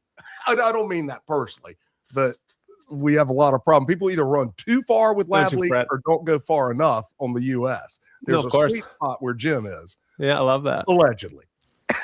Allegedly. All right, tell me about Diffuse. So in 2018, they put out a tweet on this. Basically, they want to inoculate animals that are creating pathogens that are spilling over into their U.S. military bases. There's a 2018 tweet by DARPA in January, February, and March, just 3 of them really, basically soliciting bids. They call it a BAA or something like that. I call it an RFQ, request for quote. And essentially they're going out to the academic world, not just the University of North Carolina, Australia, Europe. Everyone can bid on these things, essentially. And they got $40 million to do it. And it's called DARPA Preempt. That's the name of the project. We have $40 million for 5 teams. We're going to shovel millions of dollars at you. We can go out there and preempt the next spillover event. And so everyone and their mother came out of the woodworks in early 2018, and they started to put together bids. And Peter Daszak And Ralph Barrick and the Bat Lady Xizing Li and Linfa Wong put together one bid that cost $14 million. That's a lot of money. And theirs was quite expensive. But when they bid it in 2018, which was the idea that we're going to vaccinate Chinese bats against SARS-like pathogens, they said, you know, we're going to do this with something called a fear and cleavage site. So I don't want to get too far into the weeds, but Ralph Barrick said he would insert this thing called a fear and cleavage site. If you're into the lab leak debate, you know what the biological tattletale is this thing called a fear and cleavage site. So in 2018, Ralph Barrick in English basically types up, I will insert a fear and cleavage site into a bat-like virus, very similar to SARS-2, and I will provide it to the Wuhan Institute of Virology for testing. Now, why did he insert that fear and cleavage site into SARS-2? He was trying to affect bats. So these mammalian bat cells also contain furin, just like human cells. So a lot of people kind of get freaked out by that. Why is that furin cleavage site in there?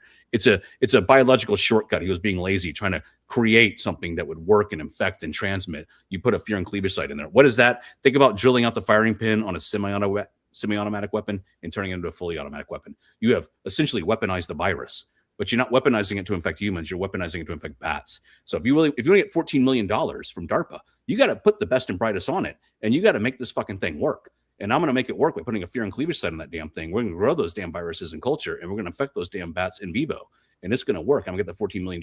Well, he lost because it cost $14 million. The way he bid it up, it was just so technical, so complicated, so expensive.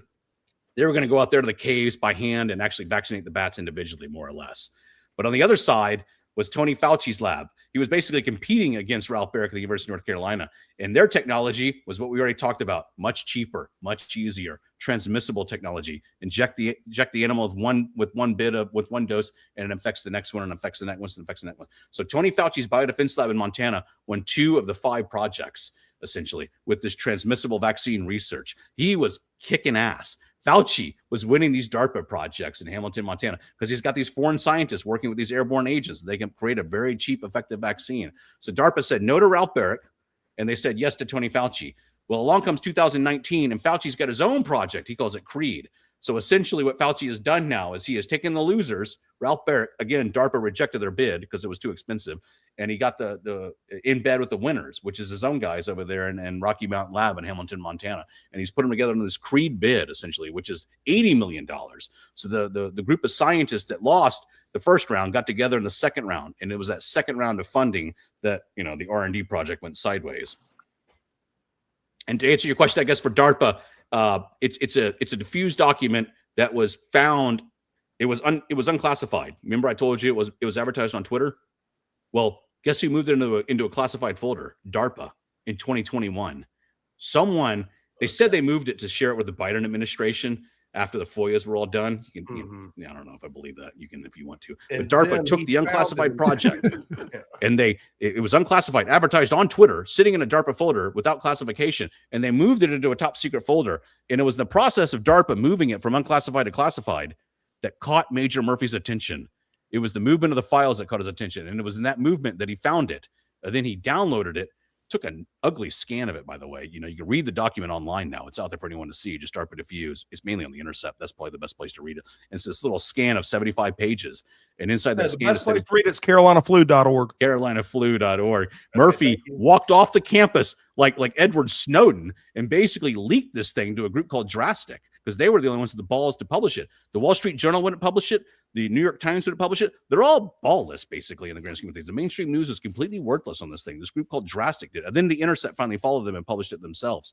And in there, in 2021, is Ralph Barrick more or less saying, specifically, I will create SARS-2, like down to the genome, down to the nucleotide, down to the deviation from SARS-1. So real quick on that, Ralph Barrick said, I will create SARS-2 that'll be 25% different from SARS-1. SARS-2 is 24.7%. He says he will assemble it with 5 restriction sites. That's the scissors and the glue that are found inside these engineered genomes. Guess how many restriction sites are in SARS-2? 5. Guess who asked Ralph Barrick early in the pandemic, are there any restriction sites that suggest this thing's engineered? Ralph Barrick. And he said, no, I do not. And there's one other thing in there. Inside this DARPA Diffuse document, they said they would use Egyptian fruit bats as a surrogate to basically create this animal vaccine. Well, guess what the reservoir host for SARS-2 is? The Egyptian fruit bat. So it's the pre-confession to the crime of creating COVID-19, and it was written in 2018. And the only reason you're hearing it from me now is the media is just scared shitless. Every time they all know who I am. No, it's they all so use the damn same bad. word. Jim and I have 2 op-eds pending back to my North Carolina lane. 2 op-eds pending at the biggest TV station and the biggest newspaper in the state capitol.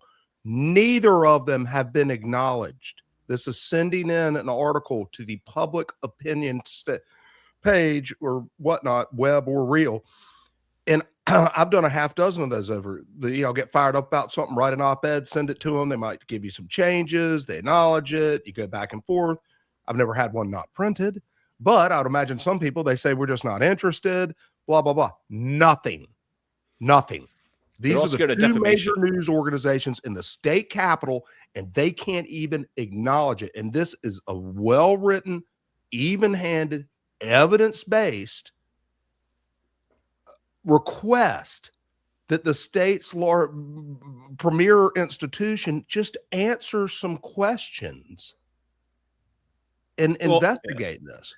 Mockingbird Media can't answer questions because they're owned by by the DARPA and the CIA, and so it goes back to, it's like, it may sound like conspiracy, but I there's something here, and the reason I want to bring this up is this next question is what the hell? So I was in Indonesia in early 2020. I was in Bali, where there's a direct flight from Wuhan in there, and like 200 some small Wuhan Chinese people fly in all the time. The main point of this is that my X account, or Twitter at that time, was getting all kinds of videos from Wuhan and from China of people. And what I come to find out is most likely like all made up, is that people were dying in the streets at that time frame. And so my question, and this is obviously theory, because this is not something you probably wrote in your book, but like, what is that about? Is that how good DARPA and the military industrial complex are at covering up? In the book. What do you mean, Brandon? I think I know what it was. It was drunks in the streets passed out, and the kids were coming by and doing videotape of that, and they would upload it to their social media, Weibo or Wabu or whatever it is. I can never pronounce it. There's a Twitter in China, and that's essentially where it went. It went viral from there. It was basically just drunks, like any big city. Wuhan has them, and they were just passed out, shit faced in the grand scheme of things. So that's what we saw. It was just amplified because of the pandemic. Don't get me wrong. When the pandemic started, this thing was a bat vaccine. It was attenuated, weakened for a bat's immune system, which is a lot stronger than our human immune system. So it was a killer out of the box. But as it moved around and transmitted around, it attenuated itself and kind of weakened over time. But yeah, it was a bit of a killer out of the box. And I do believe that was just drunks in the street, basically. They were being videotaped. I don't have a definitive answer. That's the best answer I've come across. What was the gain from trying to pin it on China? Because they had a pretty good propaganda thing going. Like even Donald Trump, every chance that he had, China, it came from China. So yeah, Donald Trump's first administration helped create this thing. If you go into Donald Trump's 2018 biodefense plan, every president points out one. In 2018, guess what the first pathogen is in their biodefense plan? It's like 70 pages itself. It's SARS. SARS-1 is the first pathogen in Donald Trump's 2018 biodefense plan.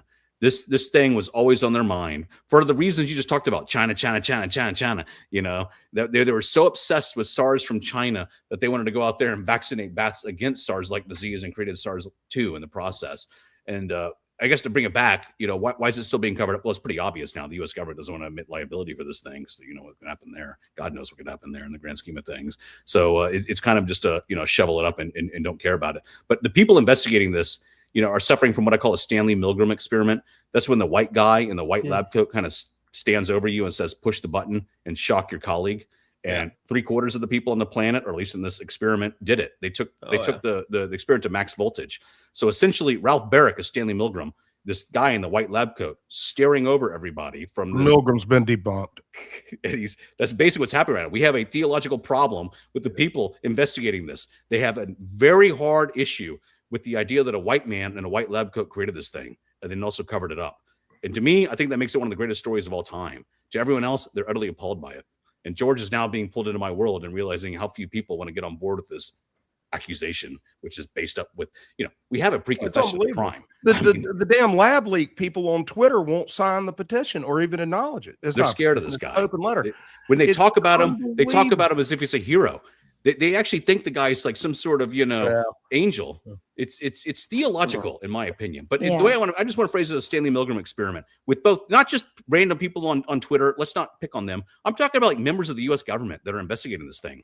They look up to this guy for whatever weird reason. And, basically it's their own Stanley Milgram experiment. And he just kind of towers over people and just kind of intimidates them. He's a bully. People that have met him called him the same thing, over and over and over again. I think he's going to go down as the most infamous scientist in the history of humanity, because not only that, if, he withheld the antidote, he could have extinguished the pandemic very early on in this thing. He could have put the lights out on this thing. All he had to do, it's not too complicated, but the reason I know the Bat Lady didn't create this thing, she uses something called vero cells. They're called monkey cells, basically, that you passage the virus through to make sure, it can grow. But if you grow this thing in vero cells, the Bat Lady cells, the Chinese cells, it deletes the fear and cleavage site, this thing I talked about.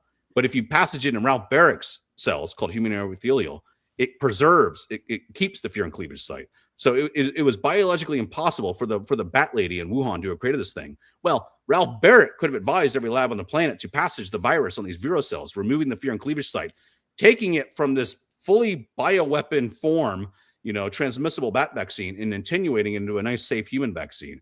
When I got my brain around that, I decided to go after Ralph Barrick pretty hard. Ralph Barrick withheld the antidote, more or less, to this thing. He could have extinguished the pandemic very early on by putting the firing pin back into the virus. So if you insert the fear and cleavage site to weaponize the virus, you can take it back out to de-weaponize it.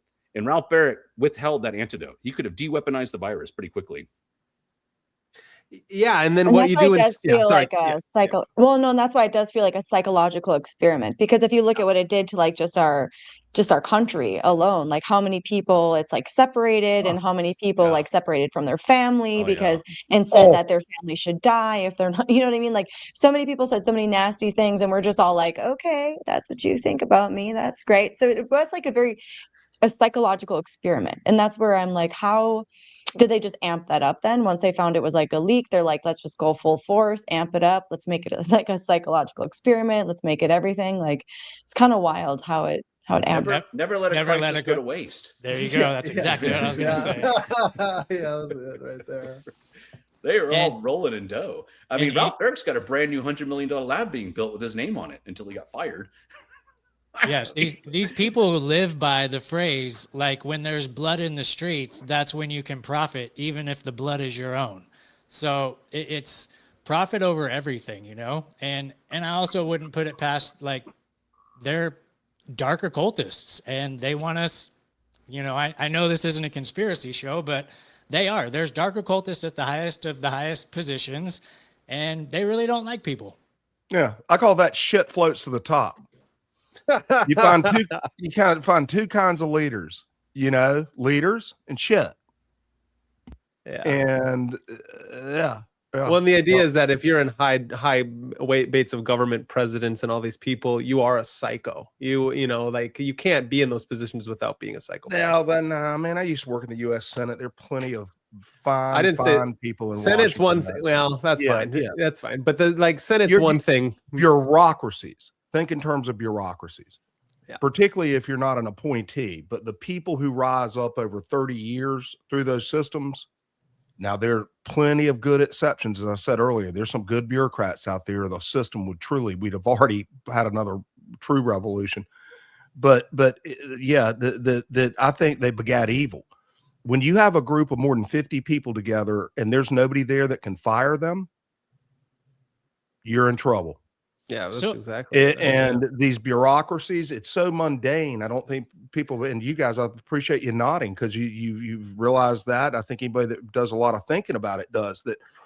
In corporate bureaucracies, they exist too, but at least somebody can go fire them, right? And the incentives become so perverse when you can't be removed for your job that it just creates people that are low quality. First of all, the assholes don't get fired. The jerks don't get fired. The bad apples in the bucket don't get fired. Some of them float to the top like shit, and that's what Dr. Fauci is. He's the embodiment of the evil that is born from unmitigated bureaucracy. So with all of the stuff that you've uncovered and basically have been putting it in these people's face, are we expecting to see any kind of accountability like the Nuremberg trials, anything like this?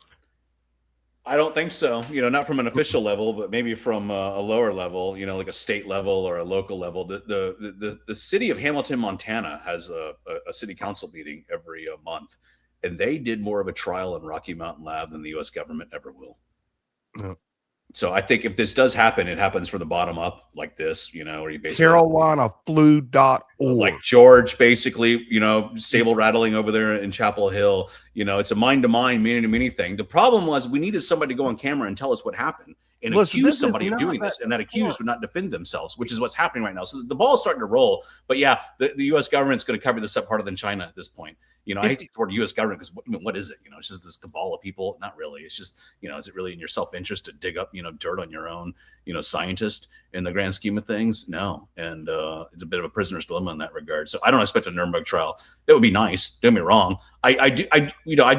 I'll be honest with this. I don't know how vocal I can be. I do think Ralph Barrett needs to kind of self-exit the earth. I genuinely do believe that. There's once I learned he withheld the antidote, I was kind of like, I think that's enough for you. Go through that. That's crazy that he withheld that, to think that because like remdesivir, right? Instead, we put people on remdesivir, which has this nickname, death is near. Of course it is. Yeah. And then the iron lungs once you're on an iron lung, you die, basically. It's like, what the hell? Like, that would be the honorable thing. Really close, guys. Don't get that. That like I said, think of a public institution that has this much attention to it. If you accept the premise that Carolina can prove or disprove our hypothesis, how far are we from them having to prove or disprove it given the evidence? Not that far, man.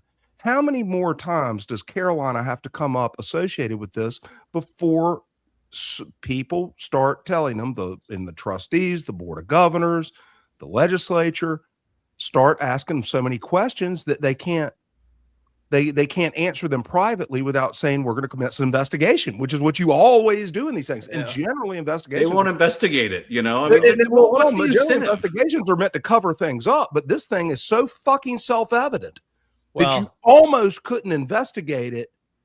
You couldn't. You would have to have a self-evident lie in the investigation report. Yeah, but George, Epstein didn't kill himself, and you all know it. So none of it really matters because of we can't even get people thrown in jail for the whole Epstein thing, which we know is true, let alone now this other thing, so it's like, it's so fascinating. I think it takes multiple. Okay, this is what I learned in health. I've learned that there's no such thing as a silver bullet. And that silver bullet is, we all think maybe one, this thing will help if but actually we need a strong front on all sides. And that's why I think this is really important. It's like, we need to talk about Epstein. We need to talk about COVID. Taking them down. That's what I'm saying. That you have some optimism, of course, because you're definitely jaded and cynical, and it's good to be jadaded and cynical. No, but I try to mix that with some optimism, or just fucking hang it up. Don't get out of bed in the morning if you think like we do. Well, I can't smile like I do without optimism, my friend. Yeah, but good on you, Brandon. I can see you mix it up right. Because the light here needs to be focused. You're not going to get Dr. Anthony Fauci answering questions and fessing up. And when people talk Nuremberg trials, I get that. But all we're doing is we're asking them some fucking questions, man. Yeah. I mean, just a briefing. That's all it takes. And on a state level, that's not out of the question. I think this is, I want to add this term to everyone's lexicon, and a few of us already have it. And the term is called an egregore.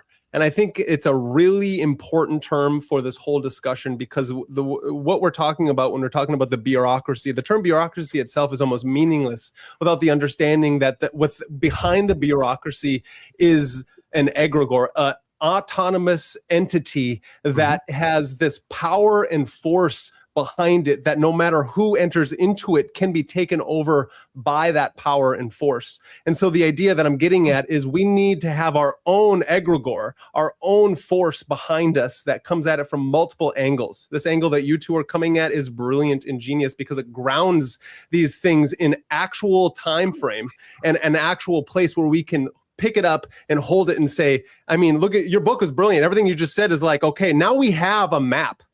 And if we don't have a map, we have nowhere to launch forward to. Again, yes, COVID-19 mystery solved. Because the idea is if we continue to waver in exactly all these different conspiracy theories, which is really great to have them, but now if we can ground this into your work, Jim, and then from there, we can see how this corruption and fraud it takes place not only within COVID, but within Epstein, not only with Epstein, but within Big Pharma. Shock and the it middle. just keeps going. The non-conspiratorial middle, the soccer moms that had their entire lives disrupted. I mean, there is an issue here that it can tip it and say, look, we were all lied to. It's beyond belief. And I think 79% of human beings have presented the accurate information. would at least 30% of those are going to learn something that we're being lied to. It's the way the Nuremberg trial probably started. One person talks, then two people talk, then four people talk. So I mean, ideally there would be one. And I do kind of like, there's a whole nother, not to be, nice to these people, but there was someone else by Alex Berenson. His idea was to give them immunity so they talk. Interesting. Better for UFOs. But they pardoned Fauci and he's not talking. So it's like, a good point. It's a tough.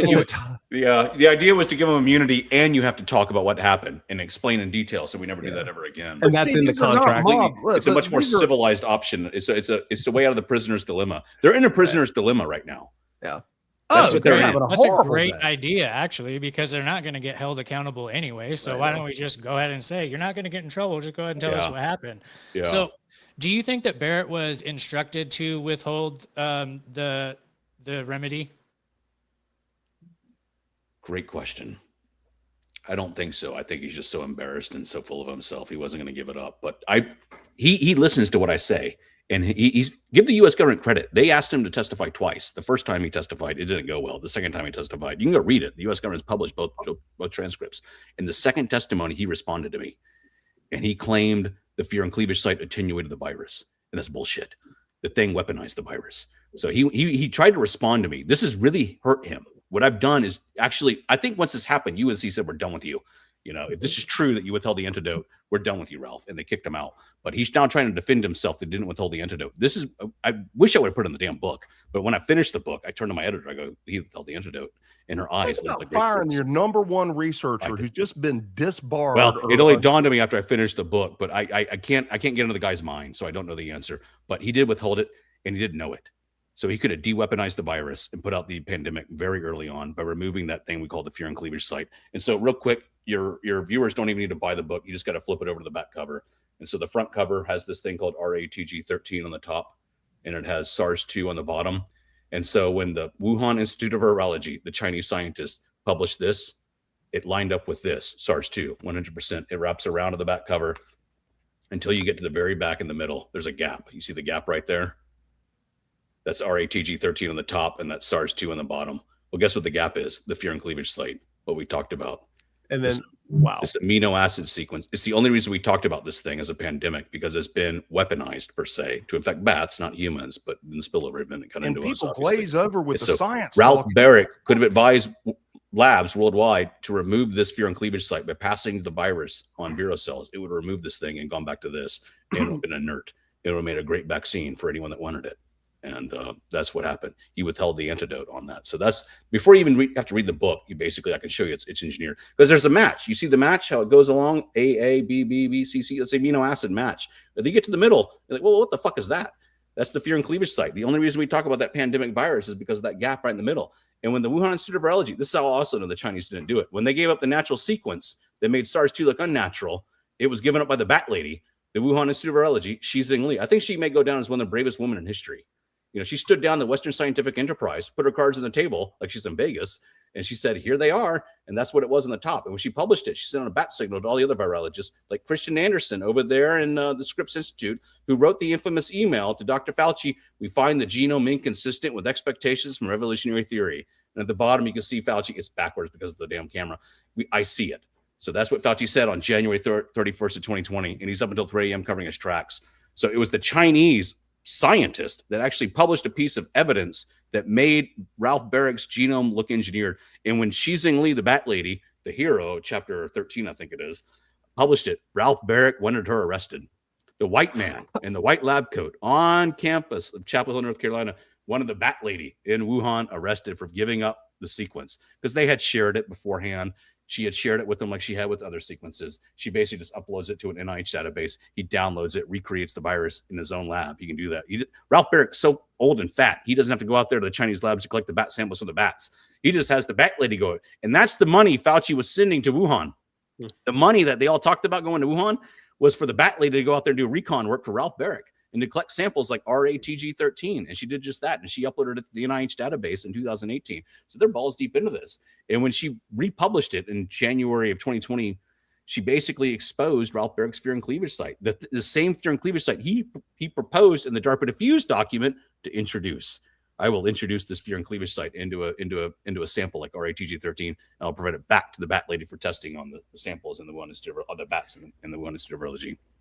It's so crazy because I just had a flashback of like Birx and Fauci and Trump and Daley coming out saying like 18 days to stop the spread and whatever it was. As then you're telling me that the whole time they had that exact thing that could do to cure everything. That really rocks people's boats. They really, kind of rips the whole mask off this charade. But yeah, Ralph Barrick had it. I've emailed Birx, and she knows about the theory too. And I've asked everyone on the planet involved in this to prove me wrong, and they can't, they won't, they never will. It's not because I'm smart, it's because I'm right. But we have a pre-confession of the crime. And yeah, Ralph Barrick, this is really going to probably take him down. He would tell the antidote. It really resonated with y'all. I've never seen an audience quite do it that way, but that really pisses people off, obviously. It pissed me off. Yeah, of course. Things. If it doesn't piss you off, you're not alive. Infuriating crime against humanity over a lifetime. Yeah. He would tell the because then it antidote. makes you wonder like who's behind him or why he did it, because then it makes him suspicious. Like if he wasn't trying to hurt anybody or if it wasn't intentional, like that's what makes him look suspicious. He could have been a hero. Right. When you start a cover up, antidote. you can't then change your mind. You make those first steps. After you've made first steps and do not fess up, the moment you see that genome, it's over, man. And then you're living a life of hell, and so, I'd almost rather be in prison. At least it's over, right? The walls are closing in over there. Who knows, there ain't no door. There is no door. And how close is it? Hard to tell, but there's no escaping this thing. But it's just a crazy thing that it takes one person out of 8 billion, Jim Haslam. Somebody's going to stay up 16 damn hours a day that's got the right mix of skills across multiple domains and then be an absolutely indefatigable character that cannot be tired by this task he has been given. And one person pops up and figures it out, and that guy's right here. Thank you for putting him on. Yeah, that's fantastic. Yeah, I agree. And thanks, Jim. Yeah, this is great work, Jim. And it's fascinating because it's, again, this term that some Lord Dobbsworth put up there, emergency use authorization, which is then why we couldn't use ivermectin or hydroxychloroquine, interesting enough. And so it's not just one thing that happened, then it's another, and then it's like what you're talking about, George. It's like we can't go back on it, and we just snowballed ourselves forward into we make a bunch of money and be Tar Heel billions of dollars for fucking pharmaceutical companies. And then not even that, you get mass psychosis amongst the entire masses where now you've broken apart the family home where we can, so it's like, even if it's not meant to happen, this is the effects of that's fucking madhouse that we all live in. Yeah. It's like a virus even. It was strange. And knowing that you could have stopped it way early on, that's just, to me, is inhumane. It's a human being would not do that to other human beings, and how that man can sleep at night is beyond me. I've never met him, but those that have may more or less say the same thing. He's a psychopath. Yeah, we heard some interesting things in DC. They wouldn't even let us publish it. The story we told or heard, it was he doesn't have any sympathy for this guy. Really, I did in the book. If you go through it, I kind of have sympathy for him. He's a father of 4. He's a kind of a stand-up guy. He seems to be on the up and up. Everything he did was relatively safe. It's a lot more involved in it though when he sends genomes to the Rocky Mountain Lab to get aerosolized. But since I published the book, I've since heard people talk about him both professionally and casually. That no, he's not all there. He's the type that thought the Earth was too populated, anyways. Eugenicists, exactly. Yeah. Woo! What do you got for us, Nick? I think I don't know. Has anybody got anything else? I think that's good already. I had a question. Well, I want justice and I want them to be held accountable, but is precautions being put in place to prevent this from happening again? No, that's the big fight I'm having with my fellow lab leakers. They think they can regulate these people. I do not believe you can regulate them. They are too smart, too driven, too in the weeds for any dork to regulate them in DC. And they're deep into a biolab in Rocky Mount Lab or Wuhan, China, or wherever the heck they may be. My idea, my thought is that you identify the culprits. And when you identify the culprits, everything falls into place. Defunding mainly, and just complete, annihilation of these BSL-4 labs and probably the BSL-3 labs. But they're still doing it. Well, they're still working on transmissible vaccine vaccine research, to answer your great question. Yeah. Princeton University was the latest one that published a self-spreading vaccine paper. And I got to pull out their names, pull out their emails. I got to email each one of them. You're playing with fire. You're a friggin' idiot. That's what SARS-2 was, and here's why. And they usually shut up and they move on. But you got to do it for each one of them individually. I'm having to do it myself. So yes, they're still doing this risky research as we speak. Transmissible vaccine research, gain of function is typically called. So it's not ending because people aren't having an adult conversation about who created this first pandemic. They're trying to obscure the white man's role in this, and for lack of a better word, and he's going to get away with it because of that. But now they're doing it in our backyard. Yeah, that's they're still doing it, and they're going to continue. There's big money in this, and these people are very confrontational, very pugnacious. You can see the way they talk about each other and the way they talk to others. It's just they are they're the scientists of science. They're called virologists. They study viruses, and it's a very niche science, and it's very hard to infiltrate. But I had to turn myself into an amateur bat virologist to get to the bottom of this. I had to kind of I became the seventh member of the team, if you will. I had to step deep into their shoes and become one of them in order to figure out what the hell they were doing in there. It's not easy to comprehend what the fuck was going on inside that Wuhan BSL-4. And it just led to this giant can opener. So ideally, if we get the story out, the chips will fall into place, and these people will kind of be debarred and defunded. That's the way I see it. You cannot regulate them, though. That's my opinion, because they were regulated. There was an Obama gain of function moratorium in 2014. It didn't have teeth. They turned it back on during a Christmas break when everyone was leaving DC in 2017. You could get another moratorium put in place. It'll last until maybe 2027, 2028.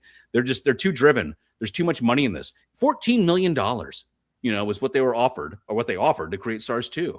And the U.S. government was willing to pay for it. I mean, think about that. I would probably weaponize SARS-2 for $14 million. That's a lot of money for what? 7 scientists? That's $2 million each. It's incredible how much money was in this. Yeah, I mean, they're not pocketing it, but they're just building an institutional superstructure around themselves, which is just it's incredible how much money there is in biodefense. It's more or less, the DARPA and the U.S. military has become like a jobs program for these PhDs, and they they fund each other through these grants and applications and whatnot. So, yeah. I went up to a secret DARPA lab once. Really? I got to tell you that story once, Jim. Aberdeen Proving Grounds. It's pretty damn cool. It's like walking around James Bond thing. You better watch out, George. People are going to start thinking you're in on it. No. I'm just a Forrest Gump of this shit, man. I ain't going anywhere. I got more time on my hands than ever. That's funny. That's funny. Did you get to see some real life Inspector Gadget stuff? Actually, yeah. They were like little teams working on stuff in the lab and stuff. I mean, it was one of many, but it was a main one, and it took forever to get in, and you had to leave your phone and all this shit. It was a separate project. Cold fusion. Did anybody have any questions? I'm pretty good with the way it went. Just wrapping it up now. Thank you, guys. If you've got other people in the podcast community that have shows that would like to have Jim or me, or Jim and me on, and we're just starting this podcast thing. I already had somebody, a perfect one, seemed to get cold feet. I'm going to try to talk them out of it. But podcasts are the way to go, man. Jim had been on enough of them. If we get him on enough podcasts, then he's going to get on Laura Ingraham, and then people will start having it's another front where we can press this. A lot of people are scared of this story. They are truly scared of this. And so I commend y'all for they want it to be a mystery. Everybody loves a good mystery to the extent that they don't even really want to have to seize on a solution and test it. It was different. I was all excited to hear something different. Actually, you know. Yeah. You know? Same with me. Yeah, still just same old shit. Yeah. Well, No, I actually am friends with 2 really big shows, and I can Are get you? you. Yeah, I can get you guys on both of those shows. Glad I actually, said so- something. Thank you so much, brother. That means a lot. Thank you. Yeah, Yeah. absolutely. Yeah. So I'll get the ball rolling on that. I can get you guys on Tinfoil Hat and Sean Kelly. So Love it, man. Know both of them. awesome. Jim's a good Okay. one, and I promise I won't even come on the next one. Y'all were already friends, but Jim can talk.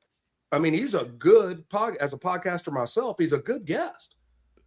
I was and really you- impressed. Oh with no, both no, of you yeah, guys. no, he definitely was. John, you can cut him up into clips. You know, we got some killer clips. If you go to Cosmic Summit and look up Jim, you know, because he talks fast. So within that minute and a half, he gets a hell of a lot in, right? Oh no, he definitely dropped. I did not want to become the face of this thing, y'all. No, I you tried to hand this off to professional people. I tried to hand it off to a professional biologist in 2022. He told me to get fucked. I tried to hand it off to a professional writer in 2023, a New York Times bestseller. He listened. He interviewed me for 4 hours and downloaded everything. And he's like, "Yeah, this is a Nobel Prize. I'm gonna go with it." And called me up the next day and said, "No, the wife won't let me." I don't think she wanted to lose the house because they thought in the 1% chance I'm wrong that it could be not good for them. And I Blow told it them, up, boys. This is our kind of stuff. There are plenty of shows that would take this on. well, Oh, yeah. for a lot of people to get nervous with it. And then, to wrap it up, I have a smoking gun email proving COVID was aerosolized by Vincent Munster, Tony Fauci's aerosol specialist in Rocky Mountain Lab, Fauci's biodefense lab in Montana. So once I got that, I went from not being on camera to being on camera, from 99% to 100%. I'm at 100.0%.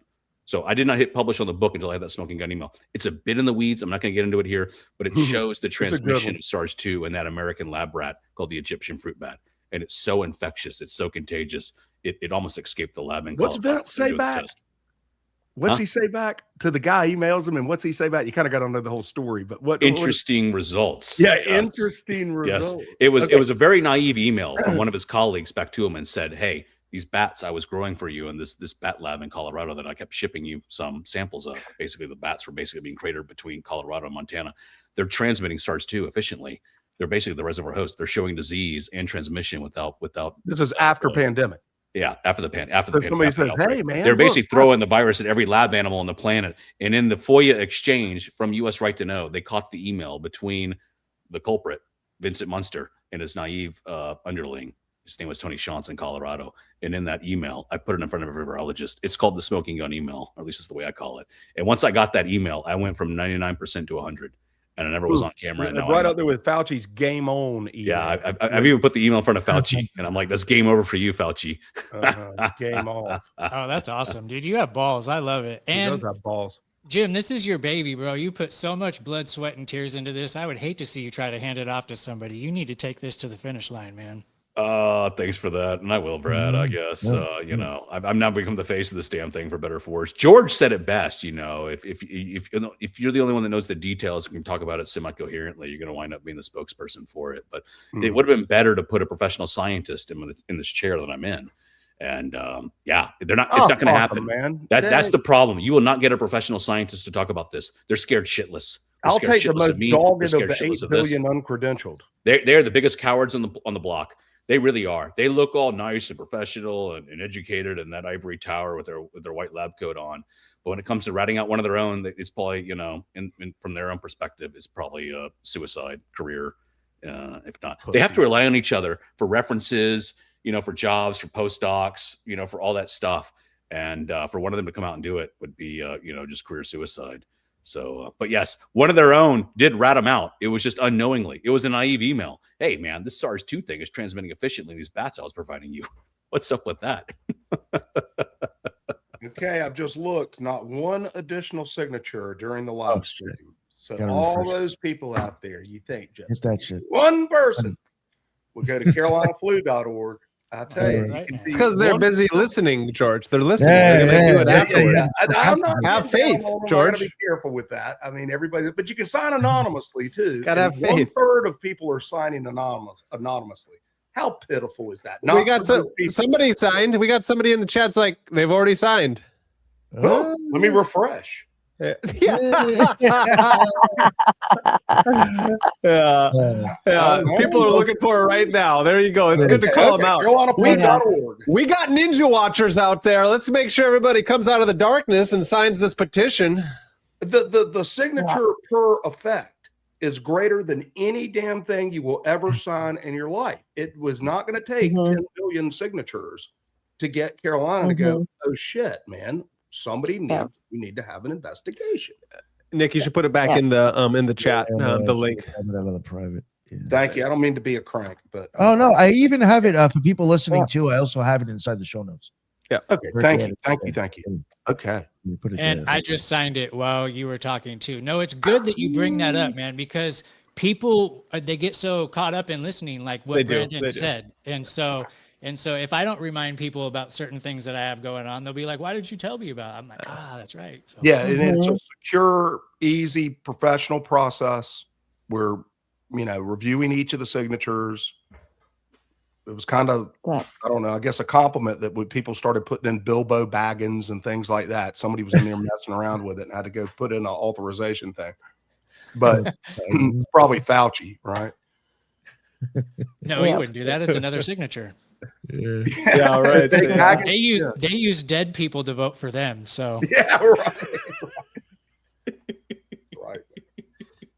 That's y'all are great. All right, yeah. So I think we'll just wrap it up here. Thank you, everybody, man. I thought this was an amazing show. I really had a great time. I thought this was really interesting, Jim and George. This was great stuff. Totally different take. I'll let everybody real quick. Just let everybody know where they can find your stuff. Kaiva, please let everybody know what's up with you. Awesome. This was great. Thank you so much. Everybody can find me at 11kaivarose33.com. I'm also on Instagram, Facebook, and YouTube. Thank you. Yeah, thank you very much. And Brandon. Sup, everyone. This was fantastic. Thank you, Jim. Thank you, George. Both. Yeah, this is amazing. There's a lot going on out there in the world, and we need to have more voices and to raise the community so that energy can move forward, so we can bring light to the darkness. It's crazy out there, and we got to ground ourselves in some sanity or become more insane than those who are already insane. So tonight, Kaiva and I are doing a show here in probably a half hour. And we're going to be talking about how Amazon is burning books, not just burning them. They're actually taking them, scanning them, and then throwing them away. Rare books in this world. And I think it's leading us more into how everything's going digital and how easy it is going to change things.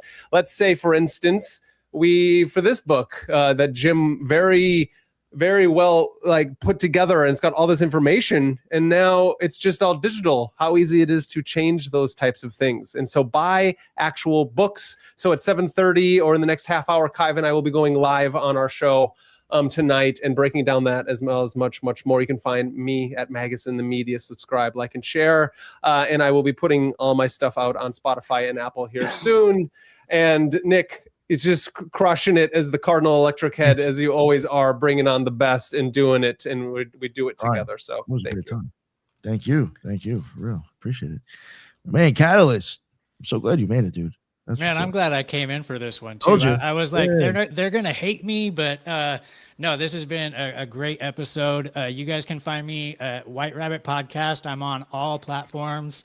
YouTube just gave me my channel back after a 5-year ban.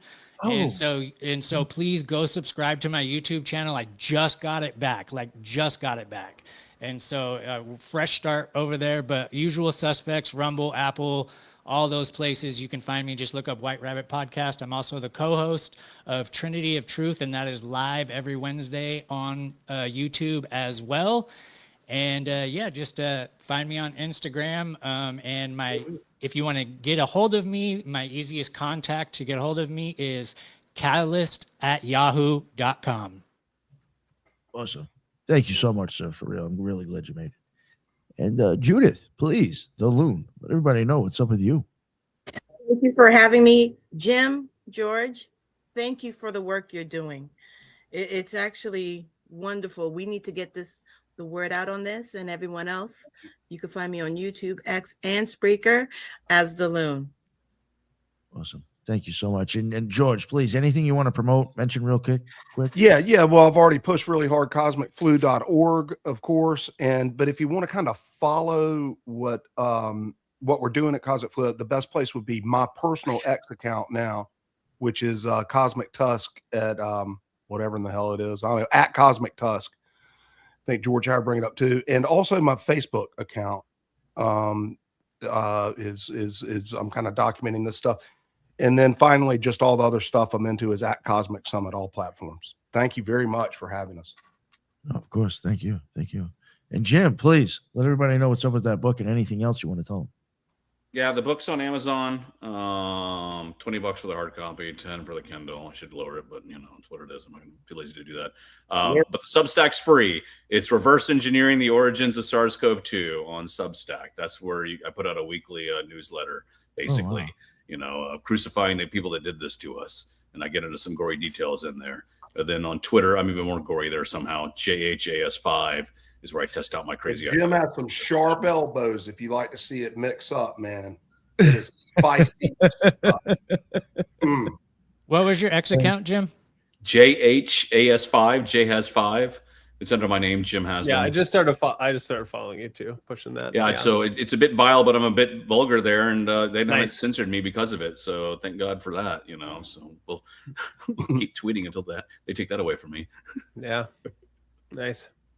Well, thank you so much. I really thought this was great. Amazing work. Really. I really hope other people get you guys on and listen to this, because it's definitely a different take, and you seem to have got your receipts. It's rather impressive. So we need to infect them. At us asymptomatically.